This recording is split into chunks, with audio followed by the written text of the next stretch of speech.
And we're live. Everybody, welcome to the January 2023 edition of the American Praetorian live stream, because I'm just calling it that now. We haven't come up with a better name. So this month we have Doc Spears, 18 Delta, I believe. Once upon a time. For those who are unfamiliar with the nomenclature, that is Special Forces Medic, and now author of the Dark Operator series for Galaxy's Edge, Tier 1000 for Wargate, and now the Warlord series for Wargate. So welcome aboard, Doc. Thank you. I just couldn't be more pleased to be with this group of individuals. It's and I mean that sincerely, man. I'm not yanking your chain. You know, they're all, you know, like, this is my first chance to get to talk to Mike and Coop in this kind of a setting. And you know what, man, this is just a collection of dudes. It's like I feel at home. I feel like I know everybody. Like, you know, like we hang out and shoot the shit all the time, you know. So I'm not going to have anything really like unique or different to say, because I think, you know, we're all on the same sheet of music, dudes. Oh, well, in that case, I'm playing devil's advocate the whole stream. Stir shit the whole time. Oh, good. Usually I'm the one who has to do that. So I don't know. Coop's kind of been our resident shit stirrer for a while, both on and off the stream. That's right. That's what I love about him, man. That's why I love being on social media with him and always checking in, you know. And like I say, you know, make sure that the Zuckerberg hasn't, like, you know, nuked his site for the millionth time. Yeah, well, I'm actually a secret communist, and I operate off the Hegelian dialectic. So I stir shit just to see something better pop up. I love it. That's the way to be. You won't in 10 years. yeah. I already don't love it now, but you know, it's what we got, man. It is the world we got. You know, we're all constantly being canceled, and we all gotta continue to encourage and support one another and everybody else who's in the same boat that we are. And, you know, eventually we'll get out of this. I don't know if we're going to do it without having to hang a lot of people, but, you know, it is what it is. In the meantime, though, that's what we have escapism for, to go to a world that's not as fucked up as this. So how about Warlord? Let's go into that, because I just got the second book in the mail a couple of days ago. Oh, cool. Which I heard Amazon was trying to throttle that, which is why it's a hardcover rather than the paperback. But for the guys who are trickling in through here, why don't you tell them a bit about your series, Warlord? That's very kind. I wrote a series that my whole goal was just like Coop talked about, absolute escapism. Is growing up, cutting my edge on sci-fi and fantasy fiction in the early 70s. You know, my faves and what, you know, warped my fragile little mind and kept me in it was, you know, all the Edgar Rice Burroughs stuff, you know, Tarzan, John Carter of Mars, you know. And then, you know, as things progressed, you know, it quickly, you know, went to H.P. Lovecraft and Conan and everything that Robert E. Howard ever wrote. And then, of course, like the ultimate expression of pulp, which was like the Remo Williams Destroyer novels and Mac Bolan and stuff like that. Because I'm an older dude, my period of service, you know, much earlier than you brothers, you know, from the 80s. And back in the Stone Age, you know, the only way you could read something was like a physical book in hand. And that was, you know, that was always a big part of my, you know, E1 $351 a month plus jump pay, you know, was, you know, getting a ride into town to go to the bookstore and pick up enough pulp to like see me through a month and the next paycheck. So, you know, long story short, that's a genre that I always dig. And I love a good portal story. I love reading a story where you get to experience this world through the protagonist's eyes and experience, and think about, you know, if I were that dude, how would I react? What would I do? You know, and yeah, and that's exactly right, man. It's John Carter of Mars is like updated and is of course on a Special Forces A team, and they find themselves in, you know, no two bones about it, that very much ERB kind of universe, but you know, with a nice modern update on it. And the idea was to make it fun, to make it pure escapism. But of course, I am totally uninterested in anything that doesn't have like a reasonably realistic tactical and technical setting to it. You know, dudes reading right now are so lucky that they've got a generation of guys like you who write, because they get to read stuff by dudes who are their people, right? Who've been there, who've done that, who dig what it is, you know, who've been on the two-way shooting range, who jive with the whole military experience. You know, let me tell you, as a youngster in like the 70s and 80s, man, the being able to find an author who could write something like that, you know, man, even all these years thinking back on it, there weren't a lot of them. And there were a lot of Vietnam era veterans, but none of them, or at least there weren't a lot of them who wrote, you know, military science fiction. You know, Joe Haldeman being one of the few.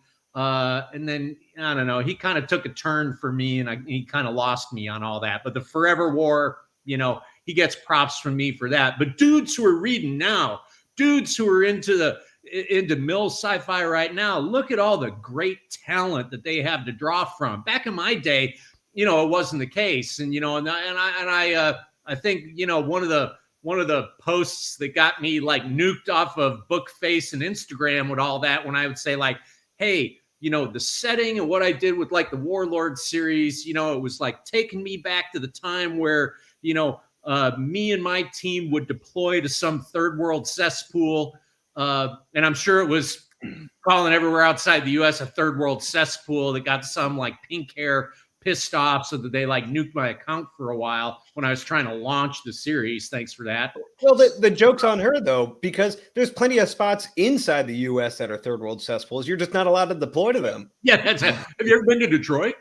Have you ever been to the Greyhound bus station in Memphis at 2 a.m.? Yeah. Oh, Memphis. I got many good Memphis and Detroit stories. West But the whole thing was, is like, you know, is like what I was trying to describe is there's that feeling that back in the Stone Age, like that, like I'd say, you know, we'd ride our dinosaurs, you know, to the ORP and offload and go to the objective from there. But, you know, when we would book somewhere, everybody would grab 3, 4, 5 books to stuff in their rucksack, and we would swap books, you know, for that entire mission. And, you know, and then, you know, you get talk about it, you know, you get back from patrol, you get back for doing whatever, you know, and you're at a hooch at the FOB, got a little daylight, and you can read a little bit, man. That was a time to escape and relax. And, you know, and when, you know, it's like Mike and Coop and Pete, if we were on the same team and swapping books and getting back and, you know, or you know, being out on a perimeter and, you know, getting a little lazy with shit and, you know, getting to talk about whatever was going on in the book, man, that was like, you know, big deal. I know it's hard for dudes these days to imagine what it's like being somewhere where you don't have like Wi-Fi or internet and you can't load books and things like that. But it was always the case, is that we would say, you know, that was a pretty good book. You know, it's like, yeah, pretty hokey, you know, all the military shit and everybody's a SEAL and they all can like bench press 600 pounds of shit. Yeah, pretty hokey, but, you know, still pretty entertaining. You know, man, it'd be nice if someday somebody could write a book, you know, that didn't make you want to vomit or just have to skip all the pages where they're writing what they think is military shit. Wouldn't that be cool? So it's like I say, dudes these days, you know, man, look at the great talent that they got to look forward to like, you know, to have one of their own entertaining and relating to them. you know, and that's always been my, you know, my little niche in the whole puzzle is, you know, that special operations and special operators in particular are like the weakest fucking go-to in somebody's fiction, you know, as like a bad prop for a story, you know, and you know, it makes me generally ill. You know, first thing I see a book and it's about a Navy SEAL, you know, because they're the ones who write them. So. Yeah. Well, they're writing them, but you know, I'm explaining it badly, but I'm going on a long rant. But the Warlord series, all that is based on is like, you know, check the other shit that's going on in your life, pull that story up, put your head into this first person tale from the protagonist about what he's going through and what he sees and how he uses his training and mindset and background to navigate through this absolutely wacky world that's vaguely familiar to all of us who are familiar with pulp. And I don't know, it was a lot of fun to write. I'm going to keep going with them. I just have gotten nothing but wonderful feedback, and you know, and the cover art that we've gotten from the fantastic Steve Ferris. You know, man, he's done such a solid for me, and it just makes me fall in love with the books all over again every time I see the cover art. It's pretty cool. Yeah, I gotta agree. What was the question again? Oh, I'm sorry. I gotta agree with you that the special operations badass is extremely overused not just in. I can't even really say it's a military science fiction thing, because it's not. It's just it's in everything. It's a military thriller. It's an adventure novel. And I understand why, because you want a character who's like a competent badass, and you want a way of explaining that. Well, he was this. That's why people will buy that. Well, he has all these skills because he was this guy. But it's just been done so many times, like former Secret Service agent and former Navy SEAL. There was one book I read where he was a Navy pilot who also got to become a Navy SEAL, which even commented in the book that never happens, because that guy's on the ISS right now. Like that's and then that dude. Yeah, and then he got to be an astronaut. Right, he's a doctor. He's a SEAL. He's an astronaut. Hey, asshole! How about taking a couple weeks off from making the rest of us look bad? Okay. He was obviously, when he went to MEPS and started everything, he was like, I'm going to be an astronaut. Everything up to that point was just a way to pad the resume up to astronaut. Yeah, he had a plan from the beginning. Yeah. That's why when we set out to make Dead Six, I decided I wanted to make Valentine security forces in the Air Force, because security forces is like, I'm going to be real with you guys, it's kind of considered like the lowest rung of the Air Force. It's where you go if your ASVAB scores aren't great. If you rolled out of EOD school in the Air Force, you were probably going to security forces school, right? So I should totally make a character of Fast Company guy who's figured it out. No. He's going to have a hell of a character arc, because you can't just make your main character an insufferable douche. So some of the background on this, my platoon worked with some Fast Company dudes in, I think it was early 06, and we promptly dubbed them Slow Company because they weren't really as good as they thought they were. Yeah, which meant that they were basically recon after that. A couple of those guys did go to PRC afterwards and turned out to be decent dudes. Colonel Bob did standing up the Fast Companies was sure a good thing. You know, I don't know where it went from there, but you know, man, the Marines, man, I love the Corps, and I love all of my Corps brothers, and I worked for a guy, you probably have a generation like you don't know the name, but I worked for Pat Rogers at EAG for years, up until he passed. You know, and Pat was, you know, of course, a Marine. He was an NYPD detective. He worked for OGA, and then the Corps brought him back to stand up Det 1.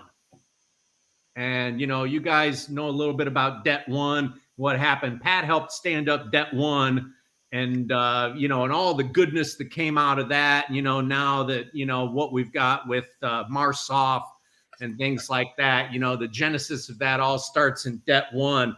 And man,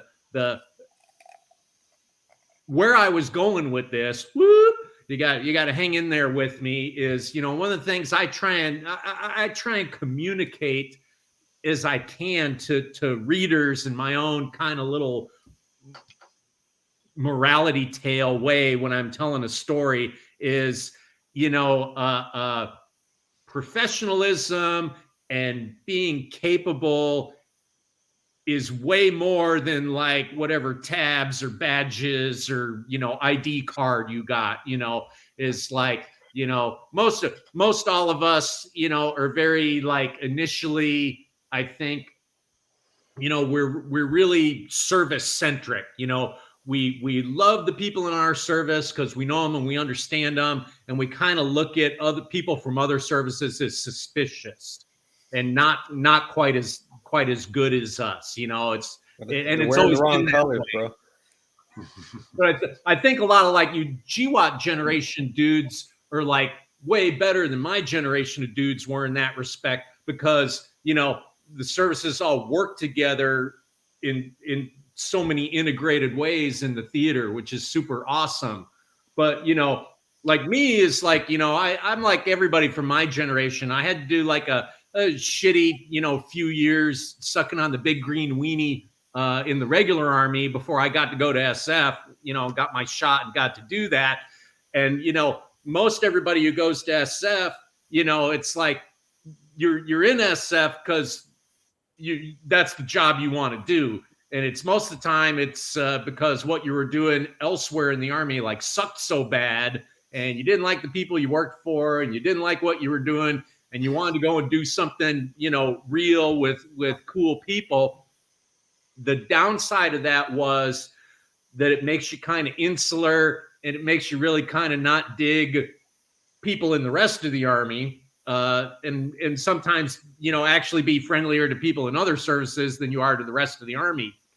That's all right. Going civilian does the same thing too. Yeah, well, once you EAS, you just say, I don't like any of those people anymore. Yeah, no, that's all right. Yeah, I hate the whole world, especially civilians. I am one. I did notice, having been in both the Army and the Air Force. I mean, I've heard every joke about the Air Force there is, and I've seen some shit. All right. You guys think you have your funny Air Force jokes? I saw a guy doing PT riding a unicycle. Not even making that up, right? Like, come at me. I've heard them all. Which I know nothing about riding a unicycle. That might be a hell of a workout. I'm not right. sure. He's got good balance at least. It builds and stabilizes. As I have matured, as I have aged in my, my appreciation, it helps you build the leg muscles to squeeze when you're doing a G pull. It's pilot training. That blood going to your brain for, so you don't G-lock and shit like that. But like I say, big, long roundabout point, and I'll try and take it somewhere. It took me years and years later, and this was like my introduction to a guy, I was talking about Pat Rogers, lifetime Marine, cop and stuff like that. When somebody said, hey, man, Pat Rogers is going to be in the area and he's doing like a carbine operator course. You ought to go like hang out with them. And I'm like, man, what's some cop going to teach me about like gunfight? Man, that dude was a Marine. Was he at least like recon or something else like that? Oh man, what an asshole. Anyway, I go and hang out with Pat Rogers for a 3-day carbine operator course back in like the 90s. And I go like, how the fuck did I ever survive a gunfight? Holy shit. I learned more in 3 days than I learned from, my entire time in the Army. I go like, it's like a lot of things. It's like, I didn't even know what I didn't know. And what that led to was eventually me working for Pat and being his AI and developing programs with them. And my world opened up to include cops and dudes who'd been, SPs and masters in arms and more Marines and more like army dudes, even straight legs and stuff like that. And it became rapidly apparent as my world opened up and I was doing more and more that it's like, holy shit, right now, if I had to roll somewhere to do a mission, would I be going with like one of the best A teams I've ever been on? Or would I pick like this cop, this carpenter, this zoomy, this swabby? Because these dudes, man, maybe they don't have tabs and badges and shit like that. But as far as being professional and capable and dependable, they're as good as any green beanie I ever served with, So, it's like I say, I try and communicate that kind of like in my little, moral theater and some of my stories about, judging people for their actual capabilities and what they bring to the table rather than the ostensibles, that are supposed to go along with, like, oh, he went through, recon operator school. He's got to be squared away. Oh, he went through buds, that means something. It's like, all that stuff, man, later on down the road, it's like, yeah, it should mean something, but we all know it, sometimes the more elite selection process just produces a more elite asshole. Right. But there's a counter to that, bringing it back to when we were saying like, oh, the special forces badass has been played out in fiction. The opposite is almost kind of true, because a lot of times Hollywood or fiction writers that don't really know any better, they'll set up somebody like a team of special forces, the most special recon Green Berets to ever recon Green Beret. They're going to go in and take on the bad guy, and then they all fucking die. And then it's the civilian main protagonist that has to go in and do their job for them. And he does it better than they ever could. Or like, which is the opposite. Or where the bad guy is such a badass because he was like Green Beret or Navy SEAL or whatever. And you're reading through it or you're watching the movie, you're just like, this guy doesn't know shit. Like you just told me he was badass. He's not actually as much of a threat. A real, even a fucking grunt that's seen some time overseas would have solved this problem immediately. To quote Venture Brothers, it's like we're main characters now. I don't think we can die. Oh, the Venture Brothers. Thank God. Yeah. Go Team Venture. Yeah, they're coming out with like either a new show or a movie for that. It's in the works at least. But no, the other side of that is what you were saying, where like the tabs and badges don't really show how competent somebody is. There's a lot of people on Twitter that need to learn that, and I'm not talking about the guys who are like pumping themselves up because they have that stuff. I will see so many people. It was like some idiot will say something stupid about guns. He'll be like, oh, the AR-15 will shoot 30 clips a second or whatever the fuck. And somebody will be like, how did this guy get to be a ranger? Because he's got, ranger school from this date to this date or class whatever in his profile. And just like, I don't know how to tell you this, but like the tab doesn't mean he's a ranger. It means he went through ranger school. Which is just Islick, but and also being a ranger doesn't mean you don't have dumb opinions. Oh, absolutely. Well, it's like everything is trying to help people understand. I mean, the provenance of someone's background and what they did in the military should say something significant about that person's qualifications and their subject matter expertise. But provenance alone, based on what schools you went through in the military, yeah, Mike, it is 1,000,000% right. Of course, it doesn't mean you're not a fucking idiot. It means you met a standard, But it's also they don't understand like what really is signified by that provenance. Like the Ranger tab. There's a difference between scrolls and tabs and all that stuff, and the Ranger school is not being in battalion. You know what I mean? Like, Yeah, it exists and all that, but I'm with you. It's like the bad trope thing, and the bad, the miss archetypes of military characters, and man, I wish there was some like special school that you could go through that like made you have all these kind of crazy like mental powers and superhuman strength and shit like that because you went through some kind of school or something. You canceled that in the 80s. Well, it's like I got to explain that to dudes all the time, and it's like I say, through my fiction, I try and drive that point home. It's like special operations, if we're talking about like my little bailiwick and things, it's not the dude, it's like, right, the worst trope I always read, it's like these guys are in whatever, they're in, Sigma X, the super planetary defense force tier 1 elite section. They're there because they run faster than everybody else and can do more pull-ups and push-ups. Oh, so they get promoted then. Right? Yeah, it's like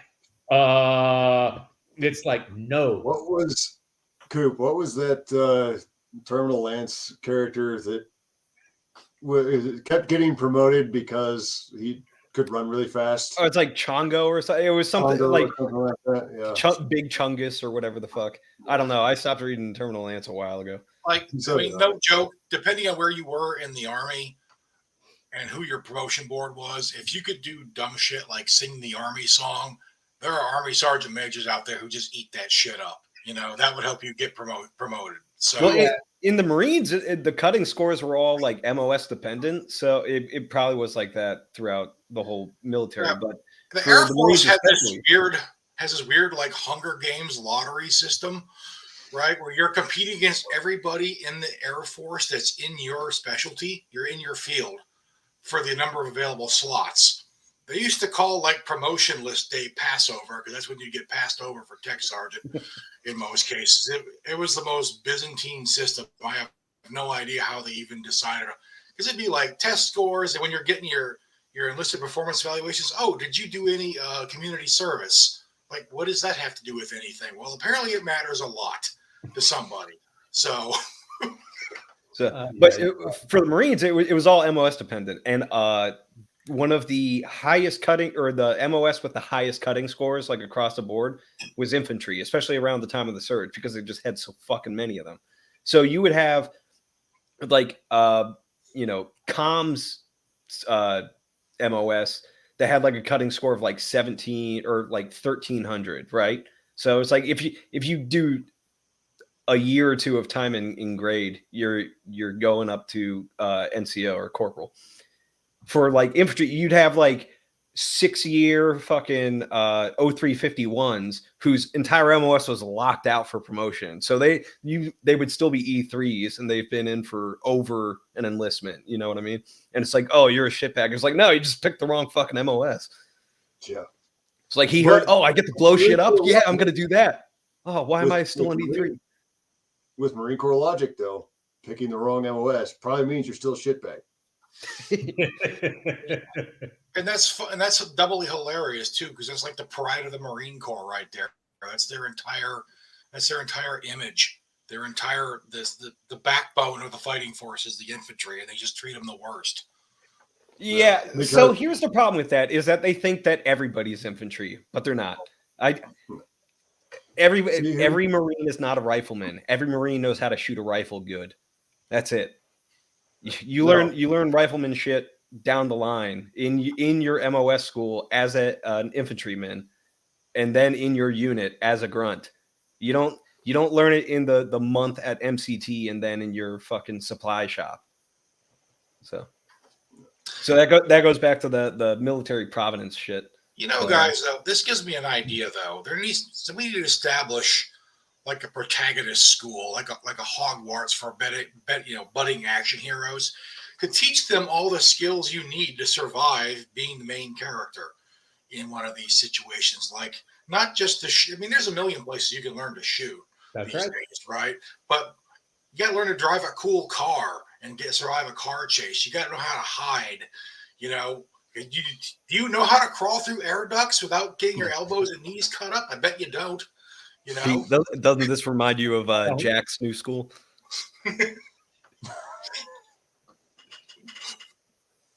Well, that's an inside joke. Inside joke. Yeah. Well, I'm like totally against. It's the same thing. It's like special operators as shitty tropes and special operations as shitty tropes, because people, you know, the average author wants to write about mill sci-fi or adventure kind of stuff and include those elements. You know, my advice is like, dude, do you know what a special operation is? You know, I mean, you know, and you know, we have people within our own close community who've like committed that error in like books. It's like, dude, why have you written this whole story around bringing in like the super secret assassin dudes, and they're doing a job that a regular infantry platoon would do. Yeah. But you've written that like, because these dudes can like, they run faster and do more push-ups, that like the heavy hitters brought in the special operations guys to go run patrols in their areas. Does that make any sense? Yeah, that doesn't make any sense. Like, dude, pick up a history book, man. If you don't come from a military background or know these things, well, then do your research, man. Dig into history. It's like read about military history and these things, and then like, you know, springboard off that to write something that's not ridiculous. But what they don't want to do is they don't want to write a story where the special operators are doing foreign internal defense and training a paramilitary group to go actually do the fighting while they're like calling in airstrikes. They want to have like that small team of Jason Bournes going in and doing shit. Even though it's like even the actual Jason Bournes, it's like, hey, I'm putting together a team. I don't speak any of their languages. And they're gonna go do the hit, and we're gonna have plausible deniability. So yeah. So, you know, right, just and understanding those things is like what special operations is and what that would functionally look like as an expression, you know, expressed as an actual like tactical operation. You know, is it, you know, unconventional warfare? Is it a direct action mission? You know, is it a special reconnaissance? It is, you know, there's actually things that define special operations. You know, it's you know, and it would, believe it or not, folks, there are a lot to know what that is if you're going to write about it. What was that, Pete? Believe it or not, there are books out there that will teach you this sort of thing. There are. You can read them, but I'm pleased with the you know, the way Warlord has gone out. I'm sure you dudes have appreciated that, you know, and I'm sure experienced it. As you can have an idea, of course, of where you want to take something, but once the characters kind of come to life and the interactions occur, sometimes those things, you know, they really do take on a life of their own, and you just got to kind of roll with what they're telling you to do. Which brings me to a point. Mike was saying you need like a Hogwarts for protagonists. One of those courses has to be high threat seductions, because you have to have the romantic subplot during this very kinetic and dangerous adventure. You got to know. You got to have them. You got to be smooth. Yeah. Especially for the younger people out there, like Zoomers. You can't talk on the phone without having an anxiety attack. You're not going to make it. I'm sorry. All right. Yeah. You got to be able to. You got to be able to seduce the villain's girlfriend, disarm a nuke, get in a firefight, pick any lock known to man, hack any computer known to man, fly any aircraft that's ever been made, hijack a submarine. It would all be great. That would all be great. Yeah, but you see, it's like I say, I know you're there with a defensive driving course first, because these kids don't even know how to drive. There's a bit of that. Start with learn to drive a stick first, you know, and then yeah. Wait, see, you dudes, your generation, man, I feel for you. It's like, you know, it's like I worked in places where, you know, I always had access to a long-haired dictionary, and I could always go get a beer, you know, at least once a week. So, you know, I was trying to think of, you know, it's like they probably don't have it anymore, but back in the day, there used to be what was called like RTEPs, like Army Training Evaluation Programs, which even in SF, there was like a list of RTEPs of like things that you would have to validate on occasionally, you know, and you know, the Special Forces RTEPs, you know, it's like, we're all things like, you know, like how to act in a hotel, you know. That was just so you didn't cause problems. Basic prostitute foreplay, you know.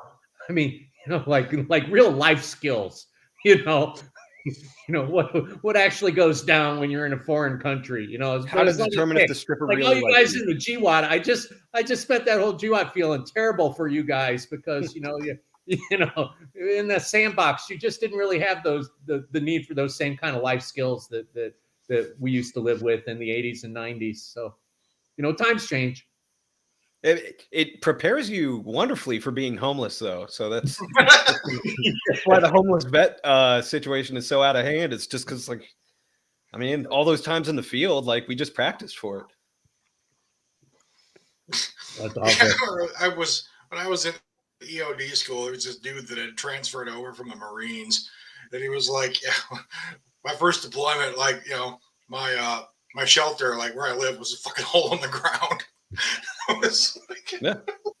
Yep. It was like my first deployment, it was like back in 2011, and we were out in the sticks in the middle of nowhere. Like, we were in the middle of the towns and that shit, but we didn't have like basic internet or connectivity back with the rest of our units and that stuff. So we were doing a lot of like what Doc Spears was doing, where it's like just passing the books around because that's all we had, and just find ways to kill time when you're back from a patrol and that shit. It wasn't like, oh, let's go log onto the computer and Skype back home. It was, hey man, have you read this book? I was like, yeah, 6 times. It gets better every time. Just... Oh, so yep, you've been there and done that then. Yep, yeah. That's absolutely true. Internet and we actually started reading porn magazines for the articles. Like, that's Internet and war zones was not really a thing in 2005 either. So yeah. Lots of sitting in some dude's tea room, reading whatever you managed to scrape up. I remember, you know, when I went through EOD school in 2009 and 10, and no cell phones were allowed. I wonder why. Trainings, yeah, on the training site. And this is before smartphones too, but it was still, they had camera phones, so you just weren't allowed to have your cell phone, period. Oh, I meant you might just set off the bomb. That too. And we were remarking that, you know, this is like what it was before everyone had a cell phone, where you talk about stuff, and if somebody said something and you didn't know if it was true or not, you just had to like kind of go with it. You couldn't look it up and call it bullshit, you know. Or if you couldn't remember the name of a movie or something, you just had to kind of struggle to remember. You couldn't just go look it up. I remember. I was actually reading, I think it was the last book Clancy ever wrote himself, Teeth of the Tiger. Reading it in a patrol base somewhere in, I think that was up by Lake Tartar in late 05, early 06, and just reading through and going, this is crap. We might have been able to do the Navy some justice, but not the Marine Corps. Yeah. Oh, yeah, his later books are. Hey, he wrote one good book. He wrote one good book and then coasted on that. And then other people were writing for him, and God bless him. It was the American dream. I wish my first book had had been an international bestseller, and I could have just coasted on that one and been a multimillionaire based off of all of that. No such luck. No such. I mean, there's no such thing as terrible. There's no such thing as coasting on books anymore. I gotta address something from the comments. This was a Christmas gift from my wife. How dare you? The next one's going to be Patrick. But there really isn't coasting on a single bestseller anymore, unless you like write in the erotica thing. It really is like you have to make a bunch of books fairly close together in like a series or multiple series and that stuff to get up that backlog. Well, Yeah, it's, and also you know, part of it. I'm Sorry. I'm no, not at all. Here, I'm I'm in the presence of I'm a very late comer to this profession. I've only been writing for a couple of years now, and just now get my 10th book out there. But I mean, like you dudes have done it, and certainly that was right. The old big trade model was that you would hope that you would get the mega hit, or at least you would write a book. If it did well, then a couple years later, you'd write a second one. You'd see how that did. If it did all right, you'd write a second one, right? The world of Amazon, and I dig how people still don't understand that, early on in Kindle digital publishing and all of that, the model of write 3, 4, 5 books so you can release them 1, 2, 3, 4 back to back. You can, and then after a fairly short period of time, people can binge purchase, get everything all at once, was really good. And that, Amazon's algorithm would essentially do your work for you, advertise for you, get that outreach, do those things. It really did seem to be going pretty well until, the Trump presidency kind of kicked the left full blown into, being crazy as shithouse rats. And every little functionary at Amazon has now decided that they're the arbiter of, what should and shouldn't be promoted. And so now it's like we get back to, it's again is relying on Amazon as the funnel to get our works out to people. The little pink hairs sitting in their offices, or the little technocratic tyrants who were saying hey, fuck this guy Peter Nealon, he's a cisgendered white male who writes about over aggressive testosterone filled people. We don't like that. We are going to flat out make sure that, none of his readers know he has a new release coming out. Oh, did that happen? Oh, I swear that was just a mistake. We don't do that, and I mean, it's right. And it's happened to all of you. It's happened to me. It's happened to everybody that we know, and it's certainly beyond tiresome. I admire the shit out, like Pete, your American Praetorian site. That's a beautiful site. I'm way behind the power curve on getting my own, site and my own email lists and things like that to have direct reader outreach. Our publisher Wargate, does a great job, as does Galaxy's Edge, but still there's only so much reach that those mediums have, and it is getting tiresome, man.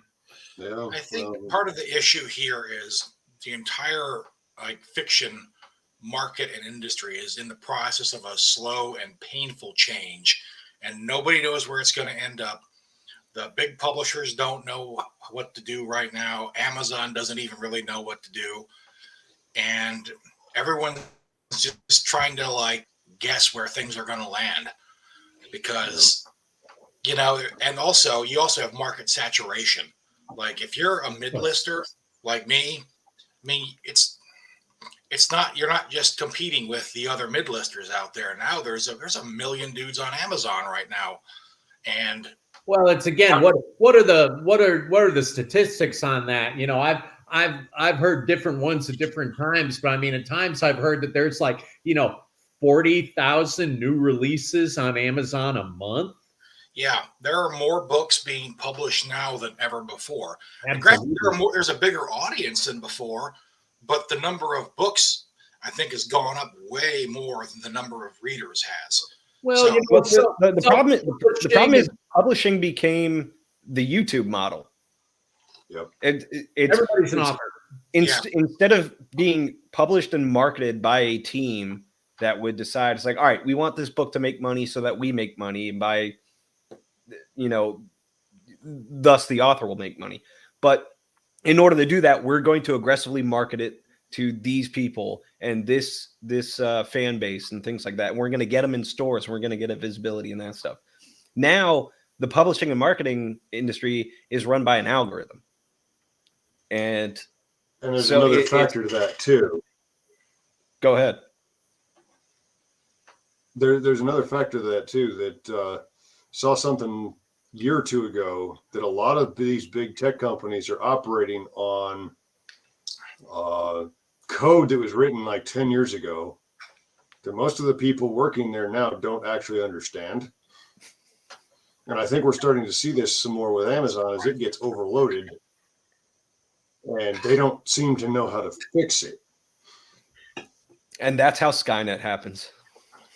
And also even bookstores, are having a problem, because like most book sales for authors for the longest time, like if you weren't familiar with a guy's work, you would be walking through the bookstore browsing like, oh, this looks interesting, and you thumb through it, and then I might give this a try.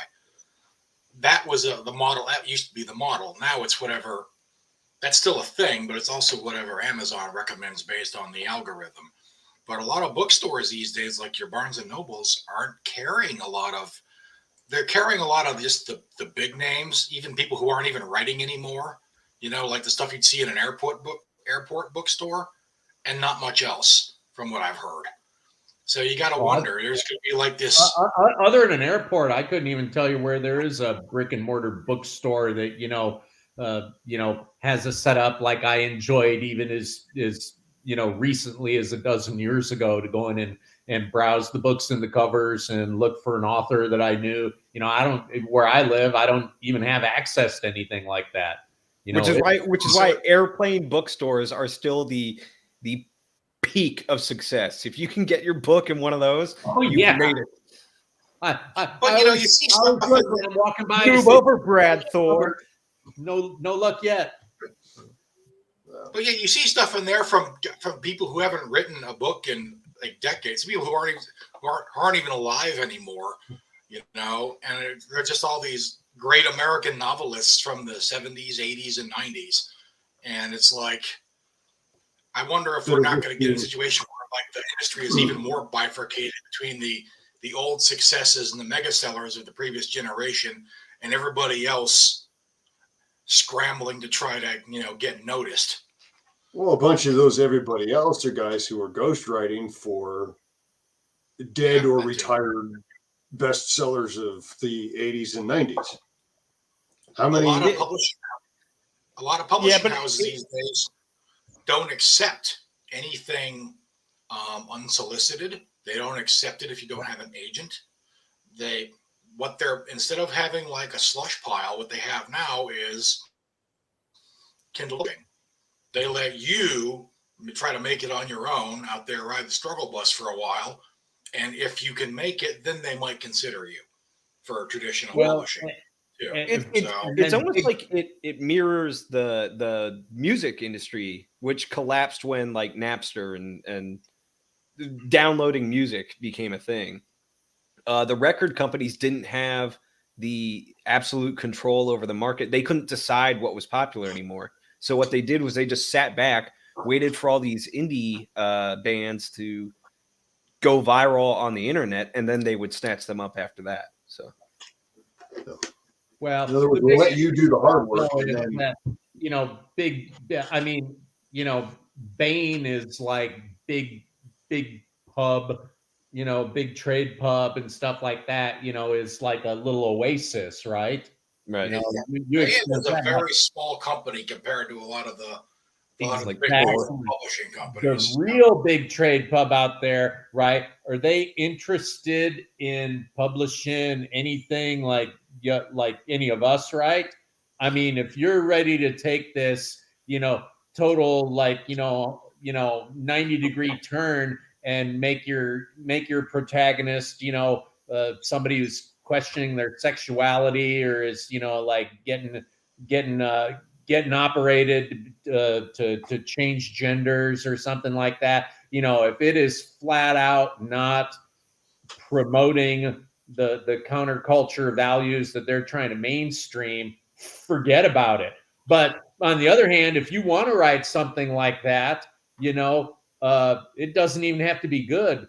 That's what they're publishing. I believe me, I try to keep up with the current culture in publishing, and I mean, I can't even get through a single. I haven't picked up a book on a whim that I've been able to get through because it's a complete piece of shit. It's just like about 90% everything, you know, for content on Netflix and Amazon is just terrible. I mean, I think there might be even beyond that. I think the market is so saturated with available content now. It's just like music. With music, you don't have the giant megastars anymore like Elvis or the Beatles or even Michael Jackson, because all of their work is still out there and more keeps coming every single day, right? It's all broken up into like, thousands of different micro niches. And I think, fiction is turning out the same way. There's, instead of just, the novel that everybody's read, there's hundreds of different genres and subgenres, and everyone has their specific thing. It's not just science fiction. Now there's military science fiction, and there's this, and there's fantasy style science fiction, and there's hard science fiction, and it's broken down into the smallest possible niche with different writers, and that can be good because you can find your target audience who absolutely loves the stuff that you create, right? Don't you love when there's like it's like, oh, my book just reached #1 in its genre, and it's like the most niche genre ever. Oh, yeah, absolutely. But on the other hand, prairie dog based in the genre. Yeah. But on the other hand, this also, I think, makes it less likely that any book written today is going to become like your big #1 bestseller, because it's just a lot harder for it to get noticed, for it to stand out from the crowd, because the crowd's a lot bigger, and I think it's just something we're going to have to learn to live with going forward. Well, the other thing that what's promoted by the big trade pub, I mean, it's like, how many copies of like Hillary Clinton's memoirs were actually sold? Oh, well, that's money laundering. That's an entirely different thing. Well, that's the other issue, which you guys are already up on, is big trade pub is nothing more than a gigantic money laundering operation like cryptocurrency. And, I mean, it is what it is. Nonfiction is this whole other, in as much as Hillary Clinton's book can be called nonfiction, is a whole other thing too. I haven't read like a contemporary fiction novel that wasn't genre since high school. So I have no idea I don't even understand, like, why would you write a novel about just people living in the modern world and there's no like gunfights or aliens or spaceships? Like, I go through that every day. Why would I write about that? Interested in reading it as well, but I tried, and like the whole postmodern literature movement, it's like, it's like, if I want to be depressed, it's like, I just live my life, except my life is great, so I'm not depressed. People living in the suburbs of problems. Like, I did that for real. That's not fun. Yeah, exactly. I would put Holden Caulfield to shame, motherfucker. Yeah, that's right. Yeah, I actually mock that guy in his prowler. It's like it's like that's the virtue of escapism, though, and it's like one of the reasons why you can't find anything that that doesn't sort of toe that Amazon algorithm line you were saying. It's like where either people are getting operated on, or it's like, well, like where a character is defined by their like sexual identities or race or something like that instead of their actual character, like what are their character traits and shit like that, is because they want to get rid of escapism. If you can escape from whatever current cultural zeitgeist is going through the world at the time, then you can ignore the cultural zeitgeist. And they don't want that. It's some year zero fucking Hegelian dialectic bullshit. So that's why escapism is pretty fucking important. So, Pablo, John, do you have a occasional sudden urge to assassinate JFK. Yeah. All the time, but not from that book. If that's the case, I got good news and I got bad news. So, Kill the ponies. It's that John Lennon guy that really needs to get it, though. but, you know, Imagine this, motherfucker. And I get that there's a market for that. Like Danielle Steele's written like what 5,000 books or whatever. Who? They all sold, you know, but I don't know what they're about. It's just not my thing. I'm not dunking on people who enjoy that. It's just I really don't see the appeal. But I'm sure there are people who feel that way about science fiction too, and that's fine. People are allowed to like and not like things. Yeah.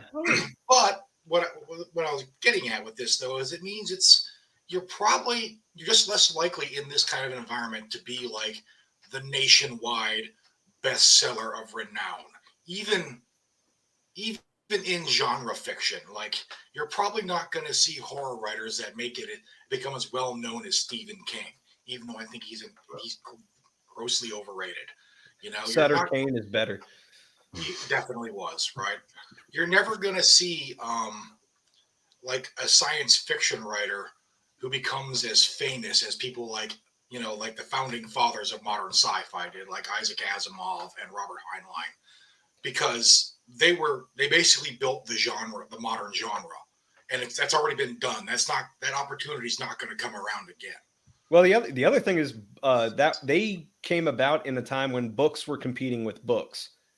Books are competing with everything now, and they're kind of losing. Yeah. Which way? You've got TikTok, TV. Well, TV's kind of dead too. TikTok, Netflix, all these streaming services, YouTube, constant visual content output, and podcasts and stuff like that. So it's like a lot of people just aren't reading as much as they used to. So. And even when we were kids, I mean, we all knew people who didn't read. They just watched movies or watched TV. Like if there wasn't if they came out with a movie, then they might be interested. But if it's just a book, And it it's doesn't not a help. new problem. It doesn't help that things like the Amazon algorithm are trying to push writers into being content creators, like YouTube. Right? Yep. Like, It's writing 5 books a year is not normal production for a traditional writer. That is insane level of production. You know? Yeah, Peter. And it's like you have to. Pete's a throwback to the pulp writer from like the 30s. So yeah, I mean, you don't even see like I remember when I was a kid, I used to read the Wingman series, you know, and there was like a whole men's adventure section full of. You had like the David Axler, I think his name was, like there was the something from that. There's like the From the Ashes series by William W. Johnstone, and then there was like those are terrible. There's a bunch of post-apocalyptic novels and men's adventure novels and all that. Survivalist. Yeah, those are all gone. Those have been replaced by, you know, Kindle Direct now. And it's also you'll see kind of a similar parallel in the comic book industry where the big two are failing, but the other independent comic book publishers are essentially only acting as a farm league for Netflix series and movies. And what they're hoping for is something gets picked up to become like a movie or a streaming show. And when that doesn't happen, they go out of business. Like there was the major one that acted as a farming house just went under because Netflix can only make so many shows and their stock is tanked right now. So the other thing is different from the pulp era. I mean, Walter Gibson wrote how many novel-length shadow stories in 5 years? Like 250 or something like that. I believe he holds the record for the most amount of words written for a single subject. So it was like 30 million words devoted to the shadow. So it was something like 250 some novels in 5 or 10 years or something ridiculous like that. You have Mac Boland that lasted for 420 volumes. Oh my God. the thing is, with the way the algorithm works, that you can't just settle into that long-term series anymore. And I've had to find this out the hard way too. It only took you 12 books in 4 different series. Well, the Black Arts is 12 books long now, and it's definitely it's running out of steam. And have you tried a passing of the torch to a younger, hipper generation? If I could reach through the internet. You can't. That's why I said it. Just Black Hearts is really more of a mantle, okay? So. Again, if I could reach through the internet. You know, totally off the Pete, the Jed Horn series I was a big fan of, man. Yeah, and this, I'd like to do more of it, but the nature of the business now is I would have to essentially just kind of reboot it. I'd have to basically start over from the beginning, because trying to revive a series that I haven't done a book in 5 years probably isn't going to work very well. So, yeah, but the supernatural thriller, like all of that's a very cool genre, and you did an excellent job with it. You know, it's definitely got a little bit more attention since The Lost came out, and oh, there's a lot of spooky stuff in this series. Let's see if he's done any more that's spooky. Yes, I have. Well, congrats on Rock of Battle. Thank you. Getting launched and all that. That's super cool, man. That's another huge block in the man. That's another huge block in the Wargate family. That's cool. Yeah, that brings this arc to an end, and hopefully next year we'll look at the next series in that world. So is that going to be published under Wargate, or are they going to start a new branch for pretty much just fantasy rather than fantasy mill sci-fi? This is still going to be very much Wargate. It's going to be sort of it'll be a new unit, but following on from what has gone before. Are you going to make them Fast Company? No. Come on, you got to set the stakes. My impression, I think our publisher, I think Wargate's a big tent organization. You know, it's like whatever you produce, you put the same heart into it. You know, you have a readership. You know, you have people who are always going to be looking for your name, whatever you're putting out. I think Wargate's going to be super happy with whatever you decide to do next. We're working. I've got 4 books lined up for them for this year. Wow, good for you. Yeah, I'm still. I think they're going to be all right with my young woman's coming of age series set in Victorian England. I'm not exactly sure, but I'm still writing it. I'm still going for it. As long as you have a Lewis gun and Wargate, that's right. Wargate tea and crumpets. And we've got Wargate Nova. Now we've got Wargate tea and crumpets. Well, so you know how like Forgotten Ruin was like D&D meets Rangers. This is going to be like Dark Raven or Ravenholm meets Rangers in the Victorian England. And they have to help this girl come of age. Dark Shadows. There you go. Yeah, I have to do more research on it, but it's coming together. That's where I'll go next. Yeah, forget Warlord. Forget manly adventures with like hot chicks on an alien world. You know, it's been done before. You know, nobody wants to read the same old story over and over again, except for me. I do want to ask you about that, like, because obviously, pretty much everybody here is a fan of the John Carter series and the Princess of Mars and all that. A lot of people, like when the John Carter movie came out, it's kind of good, and it's a love letter to the original stories. Yeah, but it flopped hard. A, because it was marketed terribly, and B, because everybody saw it and was like, oh, this is a ripoff of Star Wars and literally every other sci-fi thing that has come out since a Princess of Mars, which everything else is ripped off of it. So are you worried that like people who aren't familiar with the source that it's paying homage to are going to be like, well, this is kind of just very derivative, and it's like, well, you know what? More I can say, it's like, what is not derivative? Yeah, and part of that is, I mean, it works at many levels for me. It's like I think that the average reader is not that different from me. They're probably better than me as a human being, but they want to be primarily entertained, right?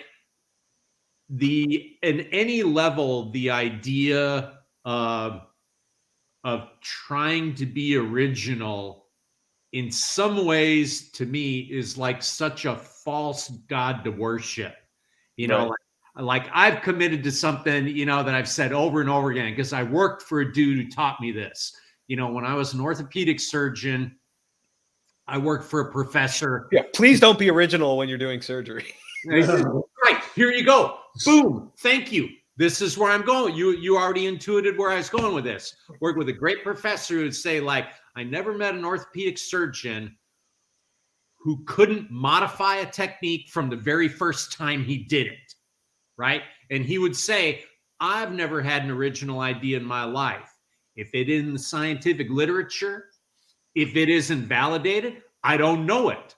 And and the guy was a fucking asshole, made my life miserable. But he taught me that, and that was, many, many years ago. And I've used that many times since, where, like recently I have to do some kind of like social media outreach to like fill, open enrollment classes for my business, for Forge Tactical, for me and my fellow instructors and stuff like that. And I was just making some, observations about my own practice, my own training.